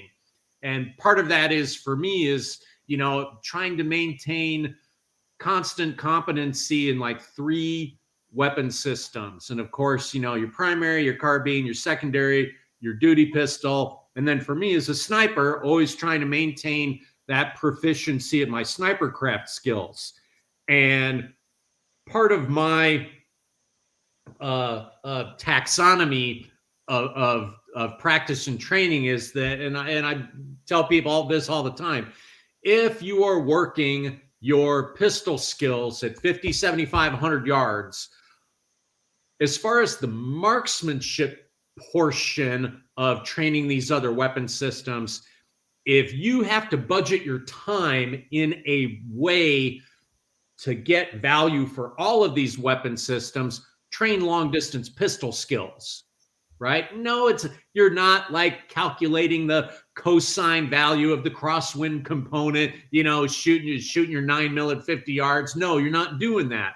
But the same marksmanship fundamentals of being able to succeed at extended range with your pistol, it's primarily all in attention to your follow through and to being able to call your shot, which is 95% of your success with a precision marksmanship weapon like a sniper rifle at 1,000 and extended long range, right? It's, difference between a hit and a miss with the guys is inability to load that bipod, keep a consistent load on it, follow through, and then call that shot. Right? That's what it is. So if you can't get to the long range as often as you'd like, stop running, drills on the shot timer, at 7 yards to make sure you're getting a 0.8, first shot from the draw and 0.25 splits, shoot an A-zone steel at 50, 75, and 100 yards. And then when you get out to the long range, as far as like, you're going to get right behind the rifle, and it might take you, part of the morning to get back up to call and wind correctly, but as far as the marksmanship skills, you're not going to have any problem with that. And that hierarchy of difficulty, consistent pistol skills is very difficult. And then the carbine, I mean, man, you pick up the carbine, every couple months, and after a couple magazines, you're pretty much as good as you ever been with a carbine. That's why we love carbines, is because they're so easy to run. You know, that's why it's the tool for all jobs. And then like the sniper weapon system, right? That's another class of things. So me, you know, having to say that in kind of a, you know, hopefully an entertaining way, blah, blah, blah, you know, that always engenders the, you know, oh, what a fucking unoriginal comment. You know, that guy's never had a fucking original idea in his life. You know, what could I learn from him? And it's like, yes, that's exactly right. I've never had an original idea in my life, right? If it isn't validated, if it isn't proven, I don't fucking know it. I've never invented anything in my life, right? You know, so when it comes to, it's like I say, is like writing. It's like, right, I'm not trying to copy anybody else, but when I look at pulp as a very, very high art form for entertainment and escapism, you know, how far out of the realm of very well established tropes within pulp, how far out of that do you have to go? So Coop, it's like you're asking about, when I think I just finished the first couple of Warlord books, you know, and they were out at the editor and she's banging through them. And I was teaching, I don't know, I was teaching like a CQB class somewhere, and with a room of dudes, and a lot of them who'd read, you know, my Dark Operator books and Tier 1000. And they want to know what I was working on. You know, what you doing now, Doc? You know, I want to get your next book. They're like, yeah, I'm writing this thing. It's kind of like, you know, John Carter of Mars is a modern Green Beret, you know, who's like, you know, on that world, Princess of Mars kind of shit, and all the conflict that they get into over there, you know, but I think you'll enjoy it. It's a pretty good one. And, you know, one of them dudes goes, oh yeah, John Carter of Mars, that was a pretty good movie. And I almost let it go. You know, it's all dudes, 20 something, 30 something. So I'm going like, you know, I think they know of it, right? Right. No. I go like, you know, that was, you know, right, based on a very classic set of books by this dude, Edgar Rice Burroughs. Anyone? Bueller? You know what I'm talking about? And man, there was a room of like 25 dudes. Not only do they not know who Edgar Rice Burroughs is, they didn't even get the Bueller reference. No, they didn't. Right, exactly, man. Oh, Mike, you nailed it right there. Nobody got that, man. Oh man, I'm dating myself with everything. But it's like Dude Rose is like one of like the classic, most enjoyable authors who kind of kicked this whole deal off. You know, it's like, are you aware that Conan was not just an Arnold Schwarzenegger movie? Is anybody aware of that? So with that, you know, I got this inkling is like, you know, this could work on two levels for me. This could work on the level is obviously, if you look at the cover, it is meant to evoke and inspire that connection to the old, you know, John Carter of Mars books. But at the same time, you know, I mean, you should be able to look at the cover and say, I can pretty much figure what this is about. There's like swords and sorcery and aliens and M4s. Okay, I kind of see where this is going. And then the same thing, if that, you know, inspires, you know, attracts, drives somebody to like going back and touching on the original work, then I will go to my grave knowing that I've done a good thing. Yeah. You know, so. Well, whatever gets them into the classics as well, too. Because if they like Warlord, be like, I want to see how this would happen if he was a Civil War veteran. Yeah, it's just there's not as much, you know, violence and witty banter and, you know, and psycho-emotional, you know, interplay going on. You know, yeah, my books are pretty heavy into again, kind of like my morality plays, where you know, a big theme throughout the books is mental health, because, you know, I mean, nobody in this group suffers from those problems, but, you know, we certainly all know a bunch of dudes, you know, who we care about, who have had problems. And in all seriousness, you know, I did make that a very big theme of this series, and I have been rewarded with a lot of dudes reaching out to me saying thank you, that it meant something to them.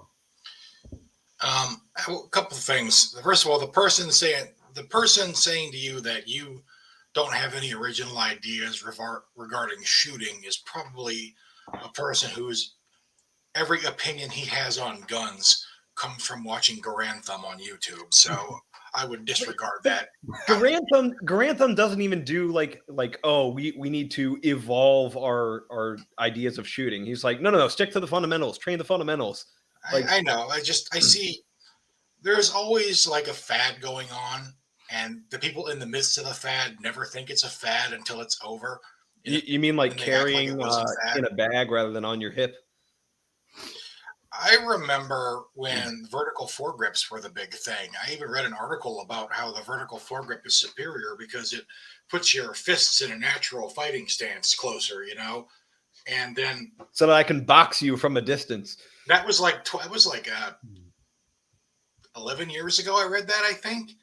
Does anybody even use vertical foregrip? They just disappeared. Now nobody. Hand stop. And it's like I only ever used it as a hand stop. Yeah. So I don't know, but so yeah, I wouldn't get any. Don't let some kid shit talk you like that. Sit down and shut up. Oh, believe me, that's like in one ear and out the other. I could care less. But you don't like me, internet stranger? I am so sad. As far as fiction goes, though, everything's been done. Everything's been done. It's. I have opinions on center axis relock. Oh, no. It actually works for me. I'm not using it to replace the standard grips, but I am cross dominant. So I'm right hand dominant, left eye dominant. So if I am in a confined space like a vehicle or something, yeah, my pistol's going right to my left eye. When I first heard of center axis relock, like in 2004 or so, there was an article about it in SWAT magazine, and that's where they were discussing it. Was like, the idea was for it in very close quarters where you don't have enough room to extend your arms all the way.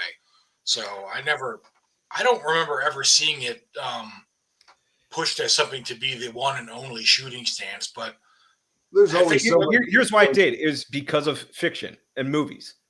People kind of forgot about it until John Wick. Yeah. It looked cooler. So whenever you would have like some tactical guy on screen, he would be doing center axis relock because it looks cool. And also it's easier to get the gun and the face in the camera shot that way because they're closer together. But like these guys were clearing rooms with that on screen, as opposed to, you're in like a vehicle or you're in a confined space, and like, it has its purposes and applications. It's just usually not an action scene in the movie, but they show it anyway. So then people were like, oh, well, center axis relock is the new thing. But it's like Israeli fucking gun judo is not a new thing, and it never will be, no matter how much they keep putting it in movies. Remember, kids, friends don't let friends mess with the Zohan. Okay? If they're advertising a shooting school and they're basing it on their supposed Israeli street cred, just walk away. Walk away. Do I need to bring up the Tel Aviv Nights video? Yeah. I'll send it. Yeah, let me find it. The Turkey Peak. Well, I mean, if you're clearing a club and they're playing Hadaway, you're just going to naturally fall into it. So it is instinctive. I'm just silent on the whole subject. So how do you factor in swordplay with Martian martial arts with your Green Beret skills? Ooh, the Martian arts. Yeah, it gets in there. I mean, edged weapons always have some kind of a role, and especially if you're running around on a planet that you assume is Mars, and you have low gravity and can leap and do all sorts of human things because you're an earther, man, you got to get in there. I think the way that I did all of that is that my Martians, they're not Martians. I just call them that for ease of things like that. The locals, you know, they're not from Earth, they're Martian. Yeah, their technology is you know, remnants of what was a far greater level of technological achievement, and they're kind of, you know, the children at play in the garden of the gods. So, you know, their ray guns, you know, or we call them fizzle guns because, you know, that the A-team guys call them fizzle guns because they're pretty unimpressive. So, you know, having edged weapons is just a necessity, you know, and when you show up in this environment, you've got, you know, M4s, 203s, M134s, you know, Mark 46s, Mark 48s. It pretty much helps you set things square pretty quickly. Hell, it does that against other fucking firearms. Oh, yeah. Oh, I mean, hell yeah. You know, I mean, though, believe me, you know, it's like, I don't mind an RPK, but, you know, like given a choice, yeah, you know, it's like if I've got a Mark 46 handy and my Mark 22, you know, and of course an M4, you know, it's like I feel like I'm going to come out on top wherever I'm at, you know, and if everybody with me is armed pretty similarly, I feel pretty strongly assured that, you know, you're gonna need about a battalion size element, you know, with armor to get over on us.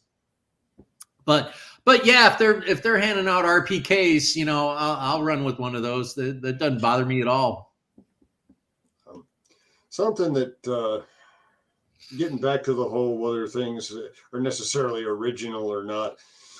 When you get into the marketing side of this thing, it increasingly becomes on a larger business level that people are looking for, people who are fans of one thing are looking for more like that thing.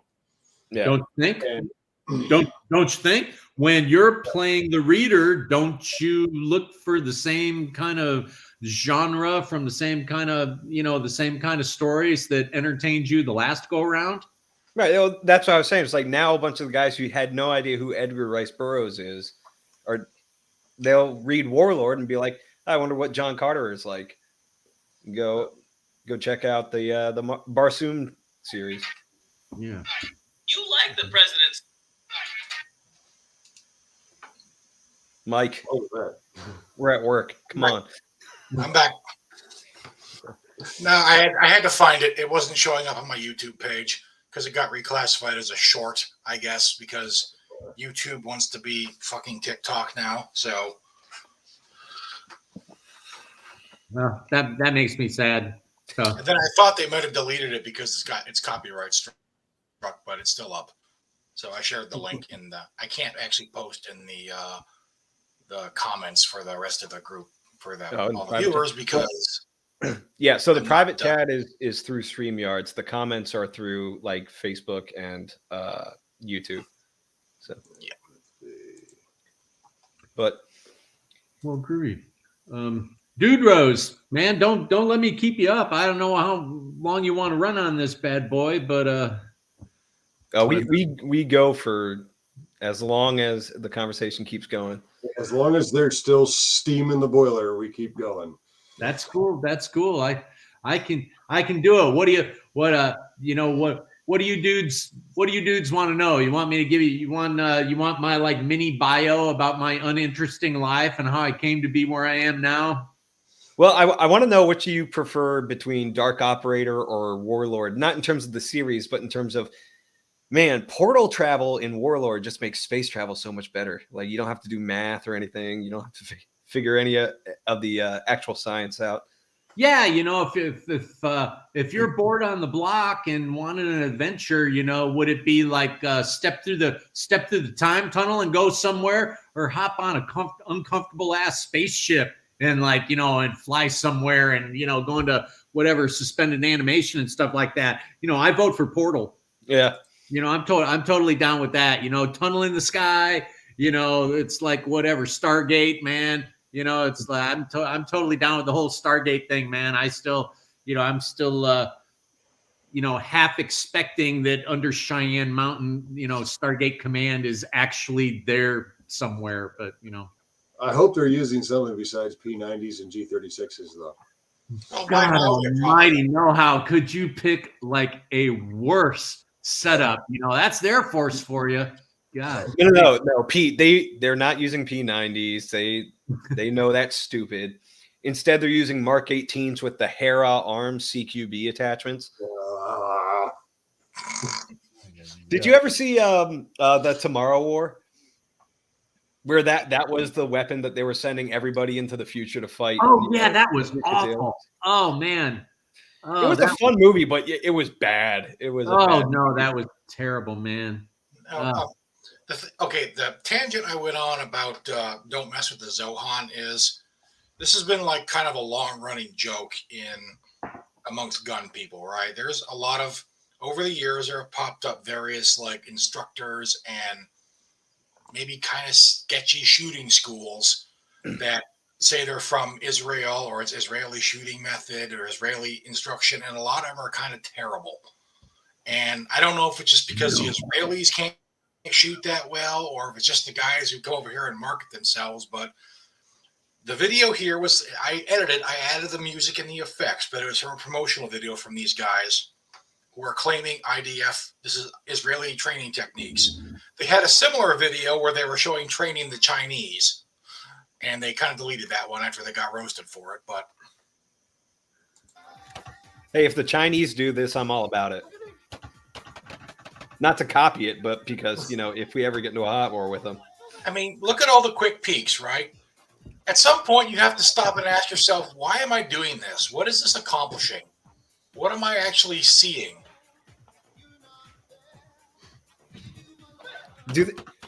I was going to say, they don't even have their gun presented while they're peeking. He's just wiggling through doorways. Can you imagine if this was in John Wick? It's like if during those action scenes, he's. I bet Keanu Reeves could make it look cooler though. But it looks silly. I don't think anybody can make that look cool.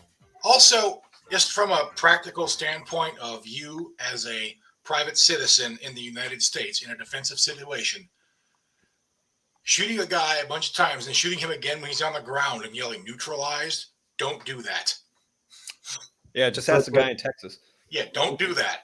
Yeah, like that scene from Collateral, the alley shooting, and it's like it's a good shoot up until he's walking past the dude and puts the last round in his head. That's when that becomes a homicide. Yeah, don't do. I'm not a lawyer, but I'm going to go ahead and tell you guys, don't do that. As soon as he stops playing his friend, stop shooting.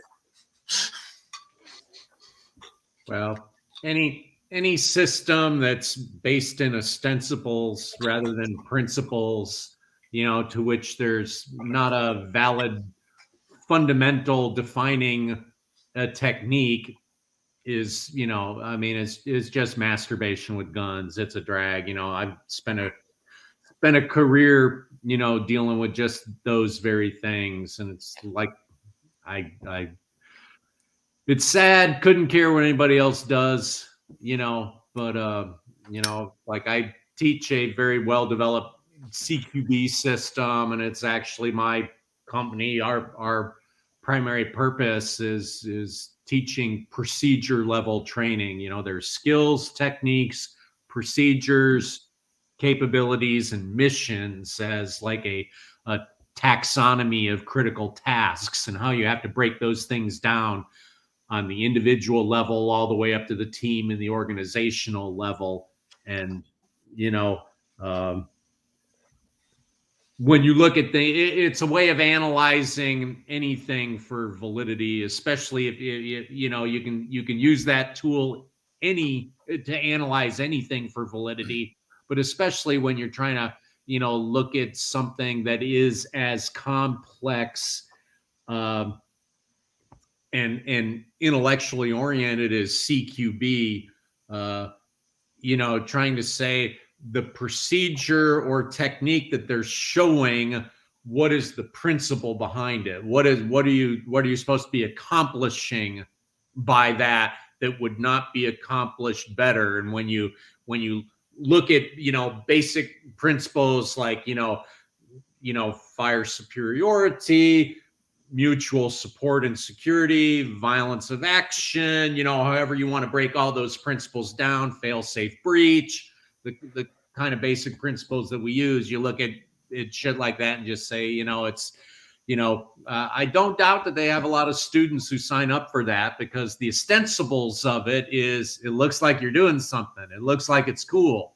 It's for people who are graduating from skills and technique training, which is primarily what's taught on the square range, to building up to the first levels of what are procedures training, where procedures are you're assembling skills and techniques to now be able to solve that first level of tactical problems.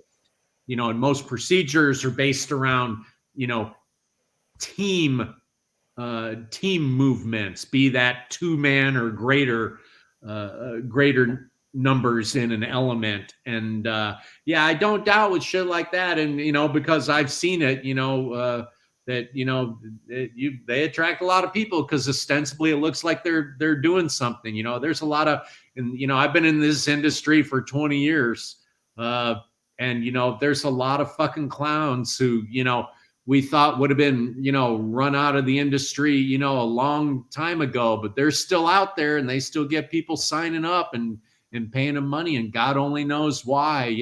There's a Spetsnaz God, man, you attach anything like that, like, they're Israeli, they're Russian Spetsnaz and stuff like that. And you get a certain class of a dude who's just lining up to like pay somebody exorbitant amounts of money.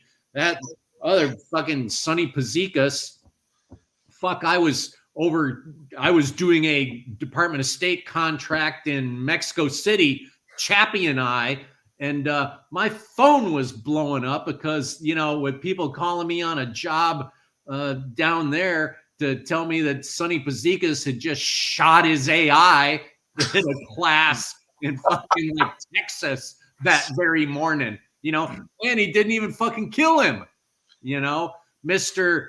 Death Flower AK guy, on all the videos and stuff like that is a Spetsnaz technique, just ridiculous shit. And that motherfucker is still out there teaching, and people line up to give him money and shit like that. It's like, I've given up, man. I feel like the kind of person who signs up for a class that bills itself as Spetsnaz also owns katanas he bought from them. I don't know. Well, so I've mentioned this before, but from what we've seen of Russian training, because you can see clips of it online, and also there's plenty of like OSINT about it. But when the Spetsnaz used to brag that's like, oh yes, our training is so hard that we have acceptable casualty rates in training, like people can die, it's allowed. It was like, yeah, because probably your training's kind of shit. Like, sorry to blow up the mystique of Spetsnaz, but if they can't training, it's not the agogi. Like, if they can't demonstrate a backflipping hatchet attack within the first day, then they're probably not actually Spetsnaz. Yeah. And it has nothing to do with any actual tactical acumen or ability to hit shit with a rifle. That's beside the point. But it's also, it's like they're fucking, they probably keep flagging and NDing into people. That's where most of the deaths come. It's not from like, oh, he passed out from exhaustion and died or something. Well, it's again, it's ostensibles and mystique and what people think something is versus reality. I mean, that goes. I think the Spartans were, you just mentioned the agoge. I think the Spartans were probably like, some of the first examples of that. For all that we think about how cool and badass the Spartans were for their, very ascetic lifestyle and their very structured, ordered society, based around, militarism and training from the earliest of ages, there isn't any really historical evidence that they were particularly successful at being warriors. Yeah, they lost about as many times as they won, and they got conquered like shit by the Romans. So. Yeah, I think more than that. So for, whatever, making making all your young men, be holed up, like, Korean SF, that was always the word about like Korean special forces, that when you move from the rocks, the Republic of Korea Army to go to Korean Special Forces, like you gave up your rank, and that going through ROC SF training is that you were secluded and sequestered, and couldn't leave military base for until you'd been in the unit for 5 years, which is why they all turned queer. Which for South Korean dudes butt fucking each other is probably not too much different from being in the sandbox and working with who you were working with over there. So it's the same thing. Like Spartans. So that's great, Spartans. You take all your young men and you lock them up, make them do all this ridiculous shit, and then they only have sexual outlet with other men, and then somewhere around mystically, for the Spartans in their 30s or whatever, they proved themselves well enough that they could have a family or something else like that. It's yeah, that'd be really awesome if you left this track record of dominating everywhere you ever fought. But since most of the time, you really got your ass handed to you, I think your refusal to change your system says more about you than anything else. Well, I remember reading Plutarch's Life of Lycurgus, and he goes into the laws that Lycurgus laid down for Sparta. And I'm reading through, it's no private property, all children belong to the state, no money. You kill them if they're ugly. Yeah. Everything and everyone belongs to the state. It's so they were communists. Right, exactly. Yes, thank you. Thank you. Yeah, yep. And further explains why they ultimately failed. They were it wasn't even just it's all Spartan men are badass warriors. It was the noble class of Spartans were the warriors. Everybody else was a fucking slave. Well, it's the same thing. It's I spent decades in the martial arts, love the martial arts, has a lot to teach, but it's the same thing. People throw up the YouTube videos, look at the Chinese army and, 1,000 of these Kung Fu warriors over there. I go yeah, that's cool. It's a great form of military discipline. That's all groovy and stuff like that. You realize that's the burst radius of a single 155 artillery round. It's Kung Fu. They're going, what? The Chinese army is going to Kung Fu the 82nd Airborne to death or something like that. Yeah, I could care less. There's been the Russians in particular have been really good about projecting this image of them as the nation of stoic badasses. How's that working out? And I can believe that the Spetsnaz training videos we've seen, maybe that is what is top tier in Russia, judging from how they're faring in Ukraine. It's maybe that's as good as it gets over there. I don't know. Well, you guys had a really awesome segment with James Rosone recently, didn't you? Who's he really follows the whole Ukraine conflict. I follow it extremely peripherally, but with much amusement. That reminds me of the heady days of Gulf War I. With everybody all ginned up about, fight. What was the Iraqi army at that time? The fourth largest army in the world. Fourth, what doing that? What it was? The fourth largest army in the world. And they were going to the greatest from the Eastern Bloc, and it's going to be a just nothing but a giant graveyard for our American forces. And it's I vaguely remember the news making a big deal out of it when they said the Pentagon had ordered 30,000 body bags. And, it turned out that the Iraqi army was not prepared for modern air-land battle doctrine. And got to stay off those highways, man. yeah, it's true that. But, it's, I see the same thing. I truly believe that always training for the peer or the near level peer conflict is a necessity, and that we finally, like for all the other problems that might exist in the current military that are political, but the abandonment of like the coin operation for large scale combat again, which is just the air land battle doctrine all over again, is exactly what it is wonderful. I'm super glad to see it. It's absolutely wonderful. But the idea that we're actually going to engage an enemy who is actually peer level, it's like I laugh at that. Yes, we should absolutely prepare for that in mind so that we continue to like wipe up the planet motherfucker with these people. The more prepared I do like that you brought up the Koreans and what Mike was saying. Where it's like yeah, maybe the Spetsnaz are the best trained, and it's just not that much. Because so I watch a lot of like Korean action movies because American action movies kind of suck nowadays. But so what they'll do is they'll do what we were talking about in the beginning of the stream, where it's like, oh, the main character, he's always some like badass rock special forces, right?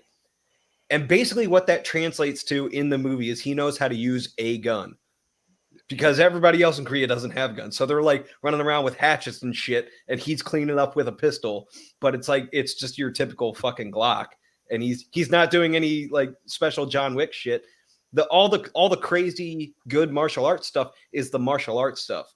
But the fact that he's special forces usually means he's got like tradecraft and can use a gun. Yeah, which actually it's like, just about our sorriest shitbag private is just squared away. And the nice thing about being prepared for a peer level conflict is the more prepared we are for it, the less likely it is to actually happen. Yeah. Absolutely. No question about it. I remember talking with some friends about this like a decade or more ago, like, because back then we were reconfiguring our entire military to police Iraq and Afghanistan. And I was thinking, because, there was a time when people were actually like all the think tanks and all the mill blogs talking about how this is fourth generation warfare. This is how it's going to be from now on. And look how short-sighted they were. Now we left Iraq at 2011 and we left Afghanistan in 2021. And it's gone and forgotten now. And now we're worried about China and Russia again. Well, the strength of our, and I say this in a positive way, that our military industrial complex, which people use that term in a pejorative, because Eisenhower used it as a pejorative, but he wasn't speaking about the actual strength of our military industrial complex. That the history of that, really we owe it to the Air Force, and we owe it to guys like Hap Arnold, who at the end of World War II said, we cannot lose this connection that defense has with academia in this country. And then he took guys like Bernie Schreiber, who was the father of, the Air Force missile program, and and then all these great dudes like, when Curtis LeMay, became the main commander at SAC, and this partnership between the military and academia to make sure that we were funding the best minds in the country to always keep us ahead of everybody else in the world, because one of the strengths of our system is that we fund science across the board. We don't fund directed only research. We fund research, period. And that's part of what keeps us ahead technologically. Other countries, and you see this, it's across the board in medical research as well as just defense-related research. The statist countries, the socialist countries, Europe as a whole, even though they have great minds, they only fund directed research, right? It's like to say, like, I want a cure for this disease, and we're only going to fund research that goes towards that end. But of course, the truth about like research and all sciences, you don't know what is going to be produced that is going to be helpful as a result of research. So it's like every time, somebody gets, it's like the well-meaning like government watchdogs. It's like, Congress just gave somebody, like $1 million to look at the movement of like shrimp, when they're carrying, like little marbles underwater and, the government waste and blah, blah, blah. It's like, dude, that's one of the very few examples of like our tax dollars being used wisely is funding all research. There's still strings attached. It still, it still has to be conducted, but where information and the trickle down, I'm very much like a James Burke, technological historian fan. It's like, it's like we're taught to venerate, like all of these individuals as being the people who invented something, when the reality of, the technological development throughout history is that it's, dozens of different disparate trails of development have led to finally somebody being able to assemble all of these other little advances to make the one big advance. And it's, and it's inevitable that it's going to happen on a regular basis as a result of that. It's the same thing with where I'm going with this. It's the same thing with our military, right? Is we have a million different tools in the toolbox to deal with all of these things. Now, sometimes we get sidetracked with the mindset, that, hey, I try not to talk about shit that I don't know anything about. I know a little bit about counterinsurgency. I'm one of like a handful of people who actually participated in one of the only successful counterinsurgencies, out of all counterinsurgencies, El Salvador, which was a win for us. You can paint that, different colors, on the far side. But I mean, we won that. We won that war against a Marxist insurgency into, our northern hemisphere, right in our fucking backyard, with a handful of my brothers, working that problem.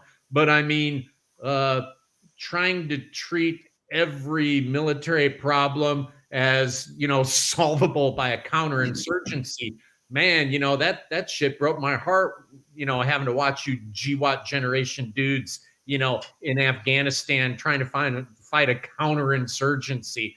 Whose fucking brilliant idea was that? Jesus Christ. Well, I've got a list. All kinds of tonight, man. I'm talking all kinds of shit. The real problem with Afghanistan, I can't speak so much to Iraq because I was never there. I did one hitch in Afghanistan, and the problem with it was they never had a realistic end goal. They never had a win condition. We originally went in because that's where we thought Osama was. Once it became apparent he wasn't there anymore, it was like, well, what do we do now? Well, they were like, well, we should stay here and fix this country and make it a democracy, because George W. Bush and his administration were like, well, if we build up these democratic countries in the Middle East, that'll drain the swamp and they won't produce terrorists anymore because they'll have good countries to live in. That's an interesting theory. I don't know that it was ever actually going to pan out. Yeah, but Afghanistan wasn't producing the terrorists either. It was exactly number one, right? But so I was there. I was in Afghanistan a decade after I watched the towers come down on TV. If you would have told me on 9/11 that I would be in Afghanistan 10 years later fighting the same war, I wouldn't have believed you. But there I was. And well,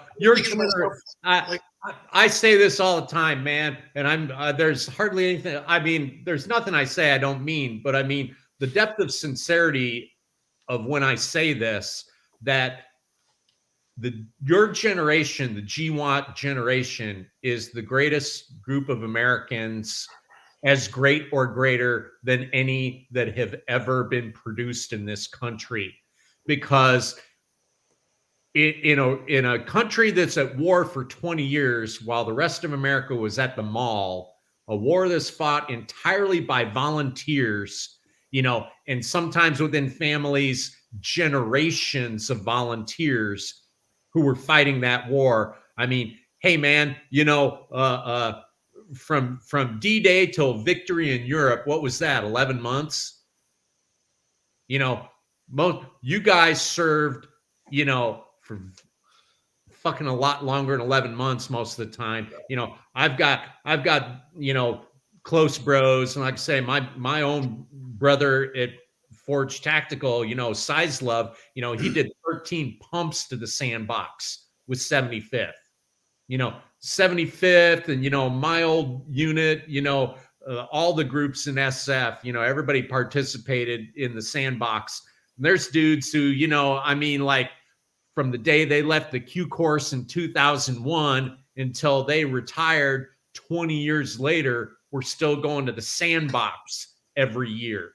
20 years at war, an entire career at war. What fucking generation in America, what generation in the world has ever done that?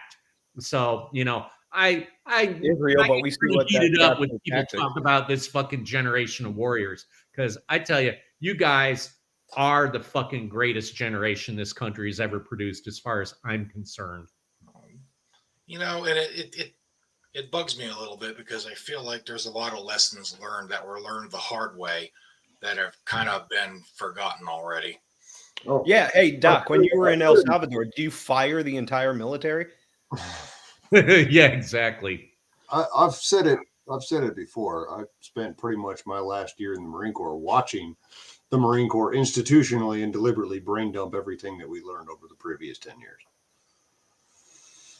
And that was that is the thing. That is our American culture. That is a fact. We've seen it. We see it in the military, on a generational basis with skills where, the military arbitrarily decides that certain skills are no longer necessary and stops wanting to train them. I mean, look, my own trade is a sniper.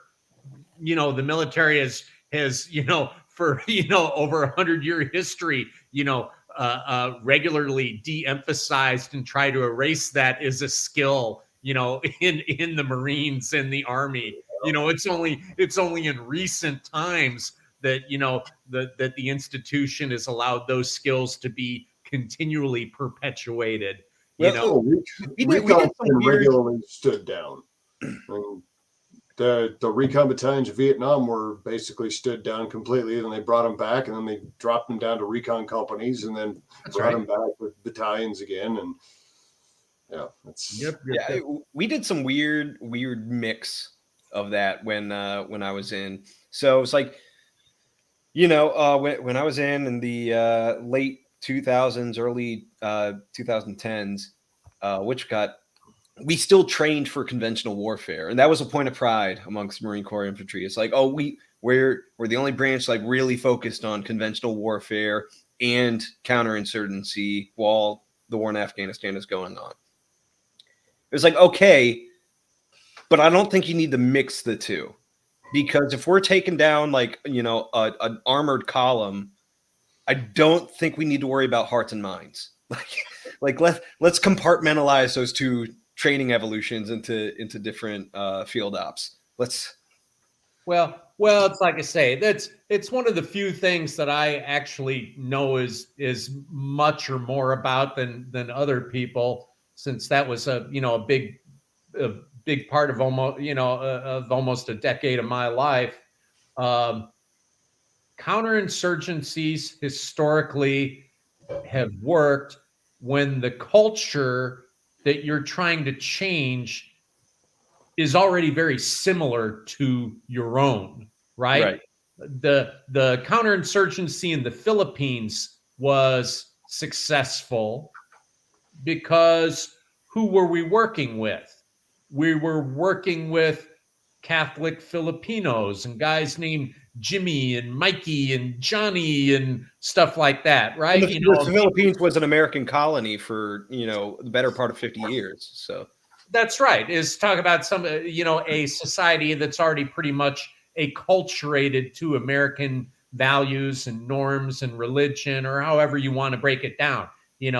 El Salvador was in that same light very much a similar example.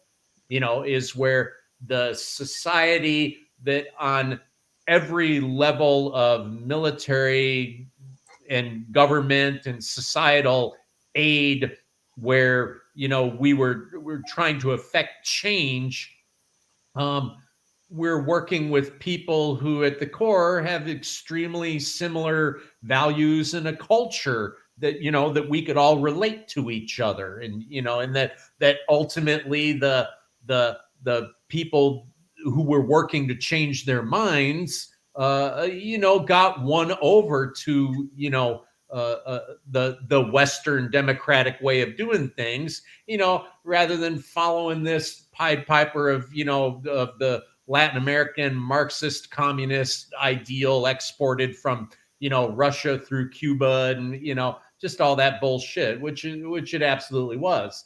Now try and take a culture like the Afghani culture and try and convince them that some kind of westernized Jeffersonian democracy and that concept of human rights and things like that was going to work out. Is like, man, a counterinsurgency in a culture that is very similar to your own plays out over a decade or two. Well, the problem with the Afghan culture is which Afghan culture? Right, exactly. So Afghanistan used to be. Go ahead, Pete. On top of that, you had just blinding degrees of politically driven ignorance of that culture, right? Or cultures, A lot of that is because they tried to ignore the past 60 years of development in Afghanistan before we went in there, or 40 years, because Afghanistan used to be a unified state. And like during the 50s, we were kind of Americanizing it as it was. The Army Corps of Engineers goes in, builds the Helmand Dam. The Helmand becomes like little America. You have a little bit of Western culture, growing out of there. The Russians killed it. Like the Russians annihilated the Afghan population. They killed over 25% of the Afghan population. Most of that was from the top end of their society. So all the government officials, all the educated class, anybody who was sort of like running the society in Afghanistan was fucking dead. And they replaced them with Soviet cronies. And who did we send in to get rid of those people? The religious extremists through the Mujahideen. And it wasn't just us. Iran was sending people in. Pakistan was sending people in. Saudi Arabia was sending people in, all with different ideas and goals. And so what happened was you killed any sort of unified Afghan society and replaced it with a bunch of rivaling tribes and religious sects. So by the time we went in the 2000s, the Afghan culture was already dead. So you're not going to nation build it back. The Soviet experience puts lie to the notion that people have said over and over again. Well, if you want to win in Afghanistan, you got to be really brutal. You got to be willing. America doesn't have the stomach for that kind of war. The Russians did. For all the good it did them. And, it's like I say, I try not to talk shit that I know nothing about. I never been to Afghanistan, but I have been part of a successful counterinsurgency, and history has taught us, the conditions for which a counterinsurgency can be successful. And, and these dudes, God bless them, tried to reinvent the wheel. And, I don't know, man, I'm at that stage in life where I'm sorry, man. It's like, at the time I was like, man, hey, GW is protecting us and he's doing the best they can. And he's got the best minds up there. And, I think they're doing the right thing, and I look back now and say, Jesus Christ, it's like, I hate you as much as I hate all the other politicians, That's what happens when you get your foreign policy from Georgetown. I will say.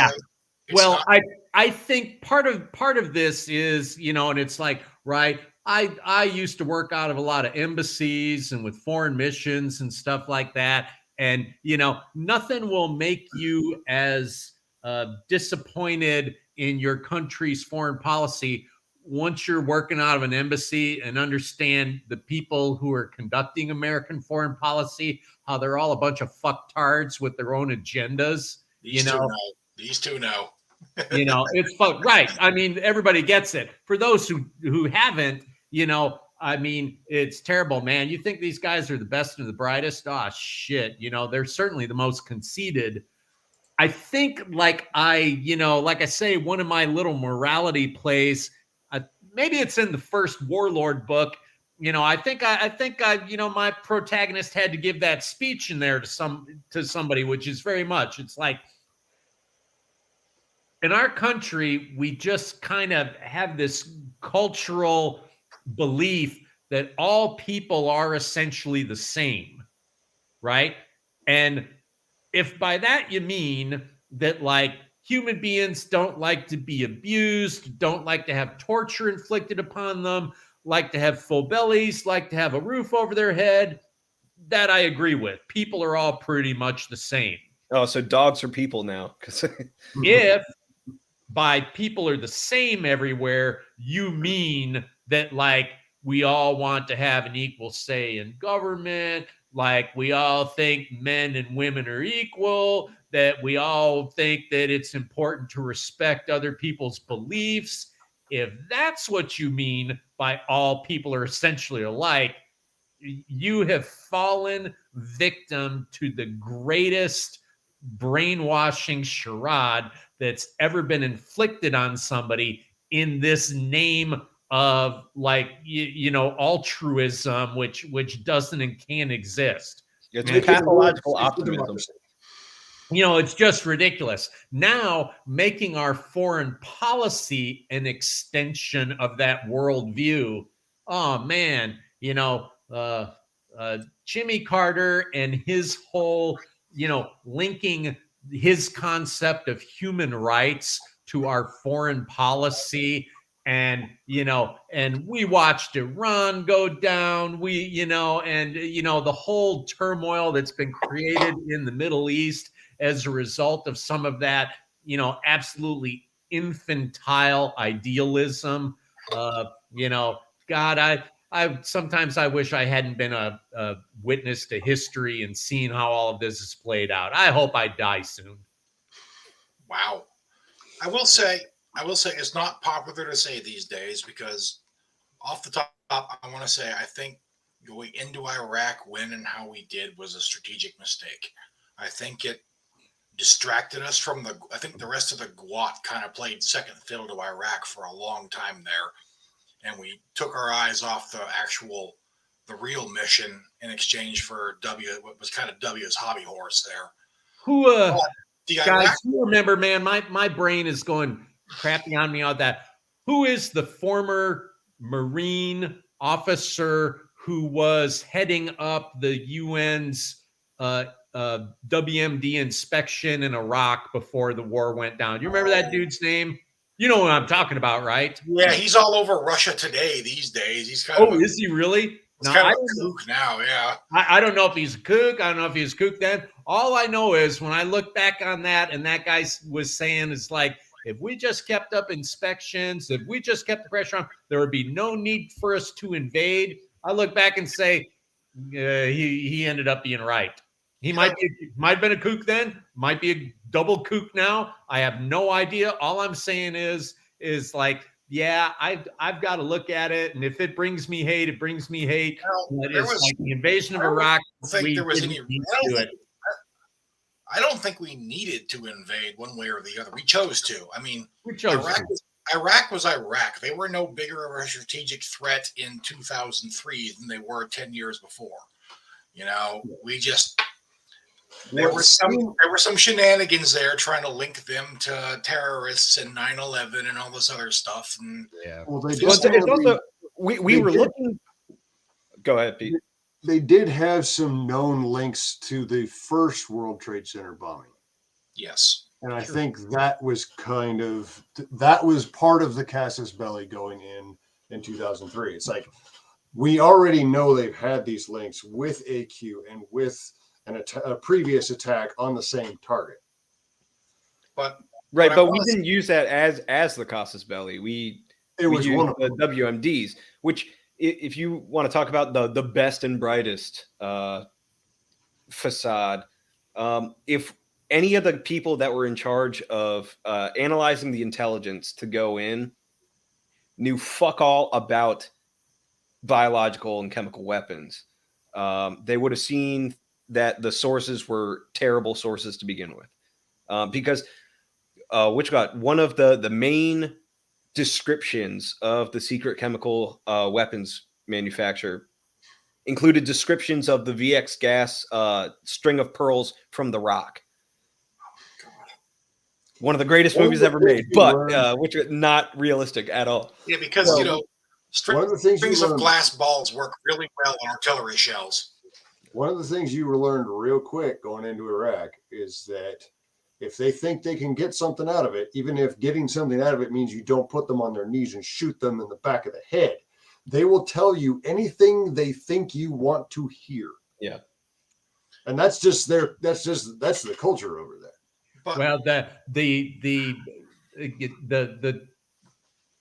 complete inability of our people at state and at levels of the executive branch to understand the nature of the culture that they tried to navigate the war through in those two different countries was just phenomenally terrible. Afghanistan started out well, ran out well, and the day they decided to turn it into a counterinsurgency, I threw up my hands and said, what the hell is wrong with you people? The 03 invasion into Iraq is unfortunately remembered as a failure, but it was one of the greatest strategic successes of modern warfare. And we took down Baghdad in less than a month. And that's where I was phenomenal. That's where I was going with this. And then we fired the military. So even the counterinsurgency in Iraq, as bad as it was, as many mistakes as we made, as much of a slog as it was ultimately kind of successful. We left in 2011 because the Democratic government that we installed wanted us to leave. That turned out to be a poor decision on their part because ISIS came around a year later, but that was their country. They asked us to go, and we did because we said we were going to liberate them, not conquer them, and that's what we did. Iraq is still there. Saddam is gone. The insurgents don't run the country as a caliphate. I mean, it was messy. It was ugly. We probably didn't have to do it, and it could have gone a hell of a lot better, but we won. And it's not popular to say these days because it's an unpopular war. Everybody likes to bag on how awful the military is right now. But, I mean, facts is facts. Well, try telling that to communist or Chinese Twitter fucking... Oh, that guy, yeah. Accounts. The U.S. has never won a war since World War II. It's how's Saddam doing? Yeah, exactly. Well, like I say, I don't want anybody, who listens to this think like I'm talking a bunch of shit, because I sure don't mean to be. But in all sincerity, the GWAT generation and what our warriors and our military accomplished is utterly phenomenal, and the stories and the honor that comes out of what you guys all did is just simply incomparable in United States history. I'm never going to feel any different about that. It's utterly amazing. I'm a lucky guy, man. I get to, I still get to get out there with the troops and, consult and advise. And, and it's cool when they bring me in to do something. I'm the primary beneficiary of it, and this next generation of dudes, let me tell you, they are solid. There are some hardcore meat eaters out there, and who are, man, they're going to do great things. They are absolutely going to do great things. Pick your book apart if it has any sort of military inaccuracies in it. That's one of the double-edged swords about us having such a huge veteran population right now, is, yeah, you've got a lot of potential fans for your books, but man, do you have to bring your A game now, because I tell dudes like it's like, well, I screw stuff up all the time. I probably, if there's something I wrote, I probably screwed up. There's other, it's like I'm kind of long in the tooth, man. It's like there's other SF dudes who'll check out something and go like, yeah, I kind of screwed this up a little bit. It's like, hey, cut me some slack. I assure you, I knew it and then forgot it. Yeah, it's like, oh, things are a little different now than they used to be. Yeah, I dig, but you get the idea. You trust somebody else to tell it better. Have them write it. All right, guys, I got to bounce out tonight. I want to say, Doc, it was good to meet you. It was good talking to you. Brother, long overdue, man. I am, if I failed to say so, man, I'm a big fan from day one. Oh, and awesome. you just do great stuff and are knocking it out of the park. And I hope I get to read what you're up to for a very long time. Oh, well, thank you. I really appreciate that. It's good to hear. Sincerely, man. Thank you. Guys, it's been fun as always. I'll catch you on the group chat later. The audience, thanks for stopping in. I will see you guys next time. Take it easy. Yeah, that's a good guy there. Now that he's out of there, we can start bagging on the Air Force. So, so you got anything new in the works, Doc? New. I'm always working on something. I'm always divided between doing 2 or 3 things at once. But yeah, man, I'm knocking out.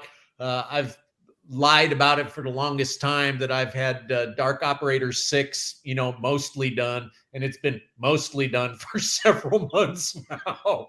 So, man, the reality is I'm still trying to wrap it up, and get it out before I go back.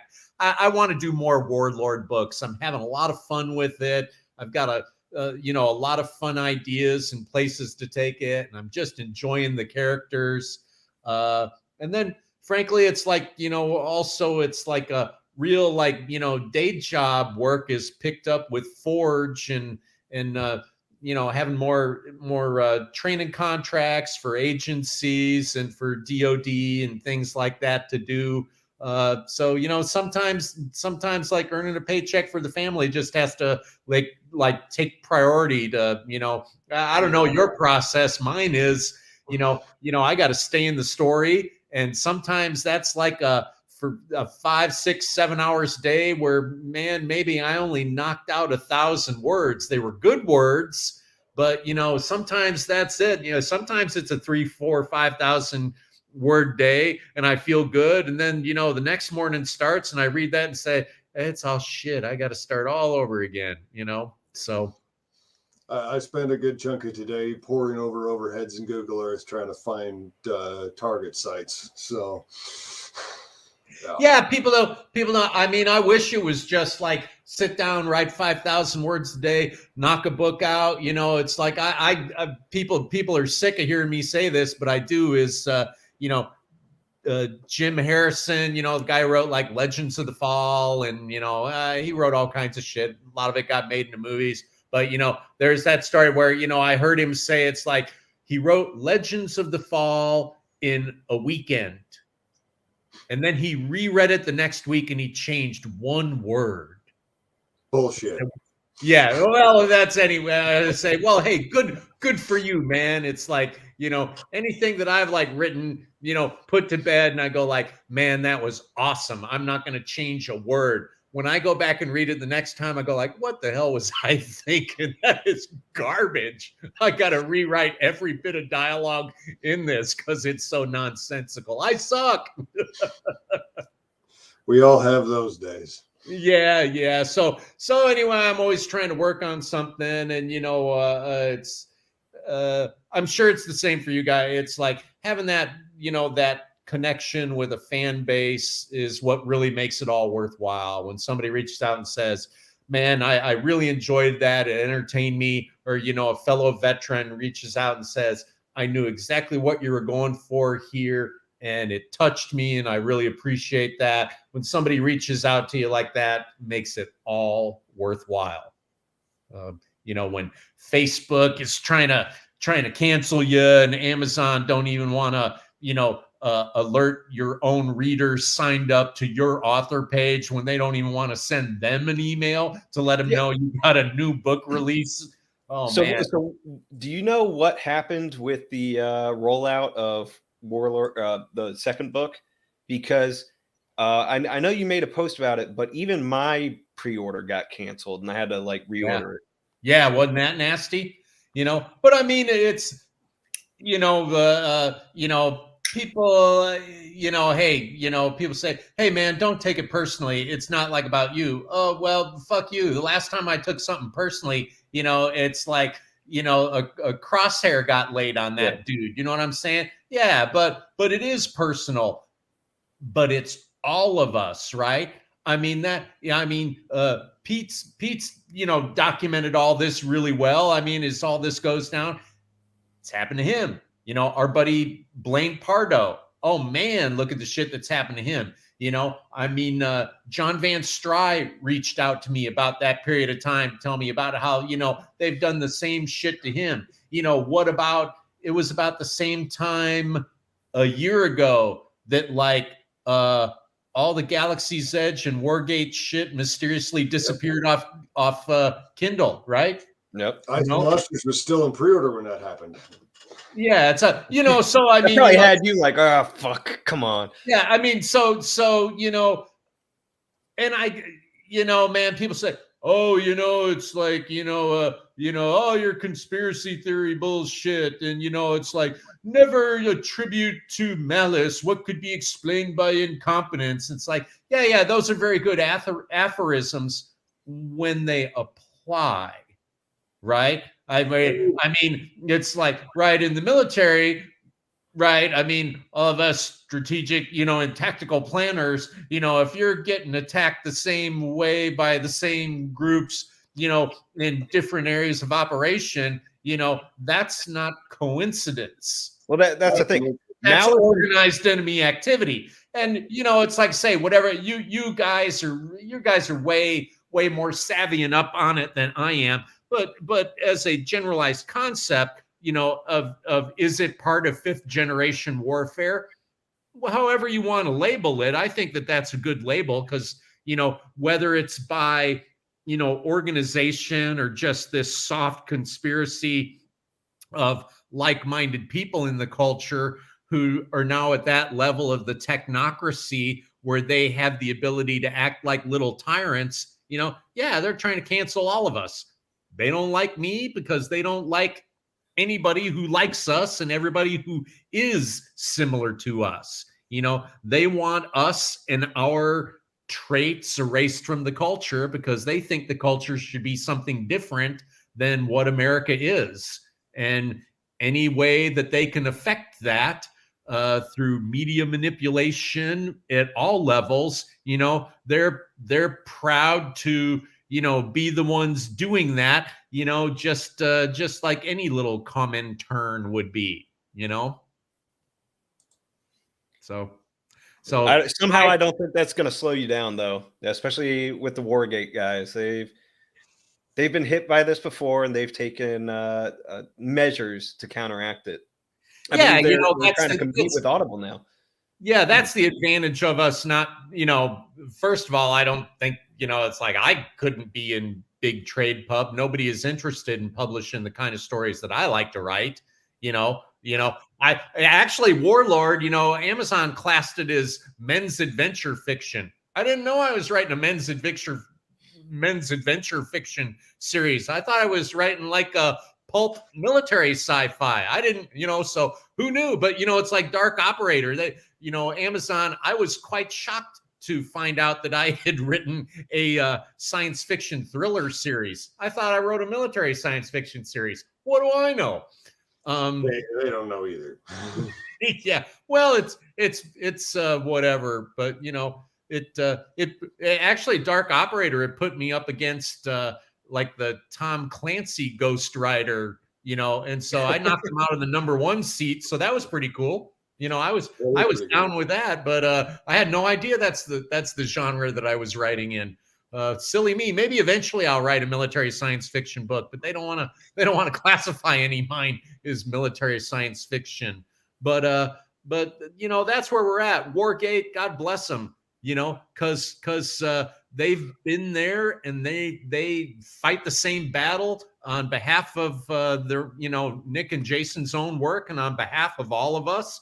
But it's still at a point where even having a great publisher like them, you know, we're still getting strangled. We're still getting strangled out of, you know, our fair attention in the marketplace. Yeah, but you know what? Knowing Jason, Nick, and Walt, that's only going to make them fight harder because they want this, and they do the same. They fight the same way for like first time authors and smaller authors and big name authors like Blaine Pardoe. Like they were on it when the kerfuffle was happening with Blaine Pardoe. I sent Nick a DM. I was just like, hey, you guys might want to look into this. He's like, yeah, sure. He like texted me back. He's like, I walked into the office and they were like, yeah, we're on it. We already know. And so now he's with Wargate. So or Galaxy's Edge, which it's a great group of people. It's, you know, I'm proud to, you know, be there with the amazing talent who's massed there. It makes me want to work harder, you know, absolutely. But it's by the same token, you know, it's like whatever the next step is of how we need to reach out and secure our market share, you know, because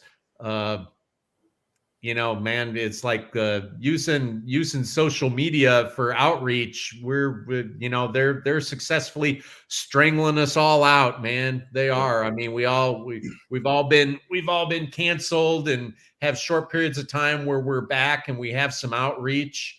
You know, these people get their way. You know, eventually, you know, they can assign you social credit and strangle you out of everything. You know, that's what they want. They want to be able to turn off the electricity to your home so you can't cook your food because you're a bad think person. And anybody who doesn't believe that that's the core of what they're really trying for, in my opinion, is completely asleep. Our enemies are pure statists who want to destroy the fundamental pinnings of this republic. And they are my enemies. And, you know, and I know I'm not alone in feeling that way. So, yeah. So, and the market share is there too. It's not even just like, it's like, oh, that's an excuse. That's why like your book didn't sell as well as you thought it would. It's like, no, the market share is there because I talk to them all the time and they're like, it's like, yeah, man, like there's nothing good out these days because nobody writes what I want to read. And then I list them like 5 different authors and 20 different book series, and they go out and get it and they can't put it down. And now they're hooked. But it's like word of mouth can only get you so far, but they're out there. And it is a stranglehold of the marketing and the outreach. So yeah, it's I am very late to the game. It's like I say, I only been doing this for, you know, 2.5 years or so. But, you know, my next step is I've got to dedicate the time and the effort to, like, you know, my own website, my own, you know, reader mailing list and direct communication with, you know, the fan base. Because, you know, relying on Amazon to do that for you or to assist in that, they've well proven at this stage that they will only do it reluctantly, and that they will initially try to kill you and cancel you. You know, eventually, you know, enough sales will break through to the algorithm. They'll gladly take the money. They got nothing against taking the money, but they are not going to let the algorithm be used to let you be as popular or have the reach as you otherwise would be if they weren't interfering with it because you're guilty of wrongthink. Nope. You know, yeah, it's like I say, people who don't understand that that's going on, it's like I say, it's not me, it's all of us, right? Everybody has experienced this.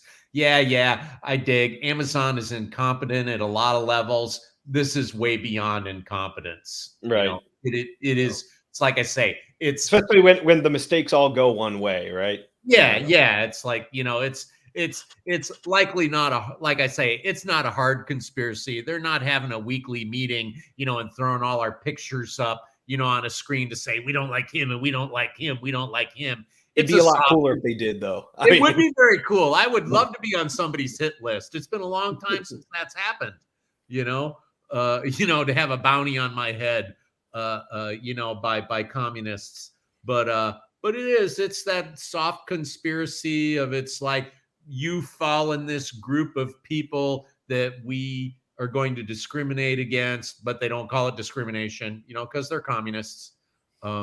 You know, it's some kind of righteous act on their part. You know, it's pretty sick. It's pretty twisted. You know, they're mentally ill, but that's what communism is. It's a mental illness. Well, before we completely wrap things up here, yeah, on that happy note, I should probably tease something a little bit here, since this will be coming out on the 31st. So you heard it here first. Sweet. 31st of January. What did Gray ever do to you? Oh, wouldn't you like to know? Yeah, I'm gonna buy the book. So. Yeah. So yeah, first of a new series launching on the 31st of this month. So keep an eye out. Now, is that also getting published through Wargate? Negative. That is my own imprint. So yeah, so an American Praetorians. Nice. You're doing it all, man. I admire you, man, and I'm proud of you, brother. That is all awesome stuff. Thank you. And I'm about a little over 20,000 words into the second book, so we will. Yep. Well, that's, you know, John Van Stry reminded me of that the other day. You know, the most important rule in independent publishing. You know, when's the next book coming out? Yep. What's the other saying? Like, you've got your whole life to write your masterpiece. You have 6 months to write the sequel. That's right. The whole 6 months. Yeah, I was going to say that's giving you extra time, Pete. Yeah. Too funny. It's only funny because it's true. That is a fact. When did you say we can expect that, Pete? 31st. All right. So that will be a week from this coming Tuesday. We're going to do another stream for that one? Or are we keeping this monthly? I think we'll keep this monthly for right now. It's only so long I can yak on that. You're doing it all wrong. You're supposed to become a famous YouTuber so that you can become an author and then never write books because you're too focused on the YouTube. Yeah, it's not happening. You became an author, then did YouTube, and you only focus on being the author part. Yeah, that's according to plan, and it's probably going to stay that way. There's a reason why none of these streams have been monetized. So right. Well, I like it better that way. Is we can just say whatever we want. Yeah, especially once we start getting into the deep politics. About an hour and a half in. Yeah. Oh, we started off strong this time. Yeah, we did. You're welcome. Glad to jump in. Like I say, you three dudes made me feel totally at home. Knew I was right with my own people, so that you know, anybody I've alienated, you know, deserve to be alienated. How's that? Well, thanks for coming on, brother. Up next time, though, and be like, so yeah. Why do you write men's adventure fiction? Yeah, I'll find new ways to say, you know, insulting things. Make sure that there's no group that's left who still thinks favorably towards me or would buy any of my fiction. Next time we'll make sure next time we'll make sure Coop does the entire stream in the NPR voice. So there's this new series I want to tell you about. It's wonderful. It had a guy with a sword in it. And on that note, thanks for coming out, folks, and we will see you next month.